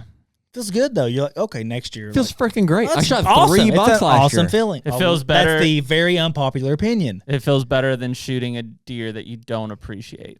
Well, it feels better shooting that 135 3-year-old Yeah. that you're like, God, he could have been a good one, but I had to have my buck tag. 100%. Well, you've already forgot about him. You're not going to relive that story. Well, I'll European mount him. I'll Euro mount him. Yeah, you go to the processor. What do you want done with this deer? Well, just hack it off. Oh yeah, I'll Euro mount him. Put him you in know the what bucket. I'm talking about. Yeah, You've heard this stuff. I mean, yeah. Hey, I got to wrap up. Sorry. All right. But cool. Let's wrap it up. We don't have to wrap. No, we're good. Just saying we have to. Can I throw? Yeah, go for it. I told you about your 30-second recap on your shit in the hunting clothes story, so I can tell you my story. On my side, yeah. So like it's just a personal family story of like we had a big deer camp that we used to always be at, and we stayed in tents and we were around a fire, and most Pennsylvania guys used to wear one-piece orange zip-up pumpkin suits, and my uncle's had a hood on it, and one of the, I don't know if it was opening day or second day of rifle season, he was going around like smelling people, and somebody finally asked him like, what the hell are you doing? And he's like, I smell shit. And he had taken a shit earlier in the day, and when he pulled it up, it scooped into his hood. So it was always in the back of his hood. So as he was walking around smelling if other people smelled like shit, it was really because he had shit in his hood. So I heard a brief rundown of this. So my uncle, great uncle, dead now, 21-year Marine Corps veteran. We hunted. I'll make this story very short. We hunted in Middle Tennessee together. He had one leg. He would drive us forward to the top of the ridge, deer hunt. He walked about 100 yards, deer hunt. So my dad cooked breakfast for dinner at deer camp, biscuits, gravy, country ham, everything. Yep. So my uncle comes off. He goes hunting in the morning. He comes off the top of the ridge in his 4-wheeler. He is asshole naked at about 11 a.m. coming down this ridge. Asshole naked. Comes down on a 4-wheeler like an old Yamaha, whatever it was. With one leg. Come down top of the rig. There's nothing on him but a 30-06 and a cod swinging. He comes off that 4-wheeler, and he's just pointing at my dad, and he's like this right here. I'm like, I can't barely hear at the time, and I was like, what has happened right now? He said, any son of a bitch cook a damn feast like that the night before deer hunting. He started having their ass whipped. He said, I dropped trowel to take me a shit on top of the ridge. He said, I he wore one-piece coveralls his whole life. Oh, yeah. He said, I threw my coveralls up. He said, shit smacked me right in the back of the neck. He said, I found the closest creek and just wallered in it. But he said, I dealt with a lot worse in Vietnam. He said, I dealt with it ice cold. He was asshole naked. That's hilarious. In deer camp. And it's because he threw shit. I heard that story the other day. I don't know where. Every family's got one, I think, somewhere along the line. I heard that story, and I said, I wrote a note on my phone. I said, tell Jeremy about my great uncle Fred. Dude. Yeah, hell, he threw it all. Oh, he come out. I'm telling you, naked. Asshole Oh, naked. it was awesome. Oh, what a story. I mean, can you imagine Kids being nowadays are not going to have those stories. I know. Could you imagine being a ridge over and being like, what is this guy? Yeah. Dude, I'd slowly climb down and be way out the other direction. Oh, as John Anderson said, he's just a swinging. He's just coming across there. This was November because we didn't bow hunt. This was the gun muzzleloader season. opened 1st of November, and then gun season followed up throughout January. This was cold weather in East Tennessee. Middle Tennessee. Straight Vietnam flashbacks. Yeah. He probably didn't have to have the reduction done. It was swinging. Just swinging. Just nature working, yeah. That's hilarious, dude. We'd have that reduced size, No. Yeah, we put it down. Sausage though. Well, cool. Well, we appreciate you coming in, Taylor. Thanks for flying in. We love the in-person stuff. It just makes it a lot more, it's easy to have a discussion when everybody's here at the table, basically, and when we get brown water flowing and food flowing, then absolutely a lot of fun, man. Yeah, thank you. From the bottom of my heart, I appreciate you guys having just a dumb redneck like me from Tennessee on, and hopefully I'll call y'all sometime heart of deer season and say, hey, I've just put a big one on the ground and I'll fly up and do another one. I'm sure it will happen. And in the future, hopefully I expand my horizon and y'all come up and hunt with me. But well, dude, we love meeting people like you, and I mean your passion is contagious. Like I told you about somebody else earlier, you know. Yeah. And so it's fun to see while we, you know, can only reach so far. You know, like we have infrastructure here, you know, and we can't move to Iowa right now, you know. As you know, and somebody might say, well, we're just not willing to, and you are, you know. So that's what inspired us, I think, to have you on. It's awesome to see that you took the steps that like so many people could have taken. Probably, I know Skip's willing to help a lot of people, but you found yourself in a position and you answered the call and you said, this is what I want to do. And there you are. You've got 120 acre, you know, plus, you know, an additional investment farm there on the side there in Iowa, and you're doing it. So I think that's pretty awesome. I appreciate y'all. Y'all apparently love having people that are eat up with it on, and we do. I'm glad I fit that category, and I love it. And hopefully I'm back on, and I can't wait to see what happens. Appreciate it, man. Well, we appreciate everybody listening to this episode of HUNTR Podcast, and we will catch y'all next week. Later. Take me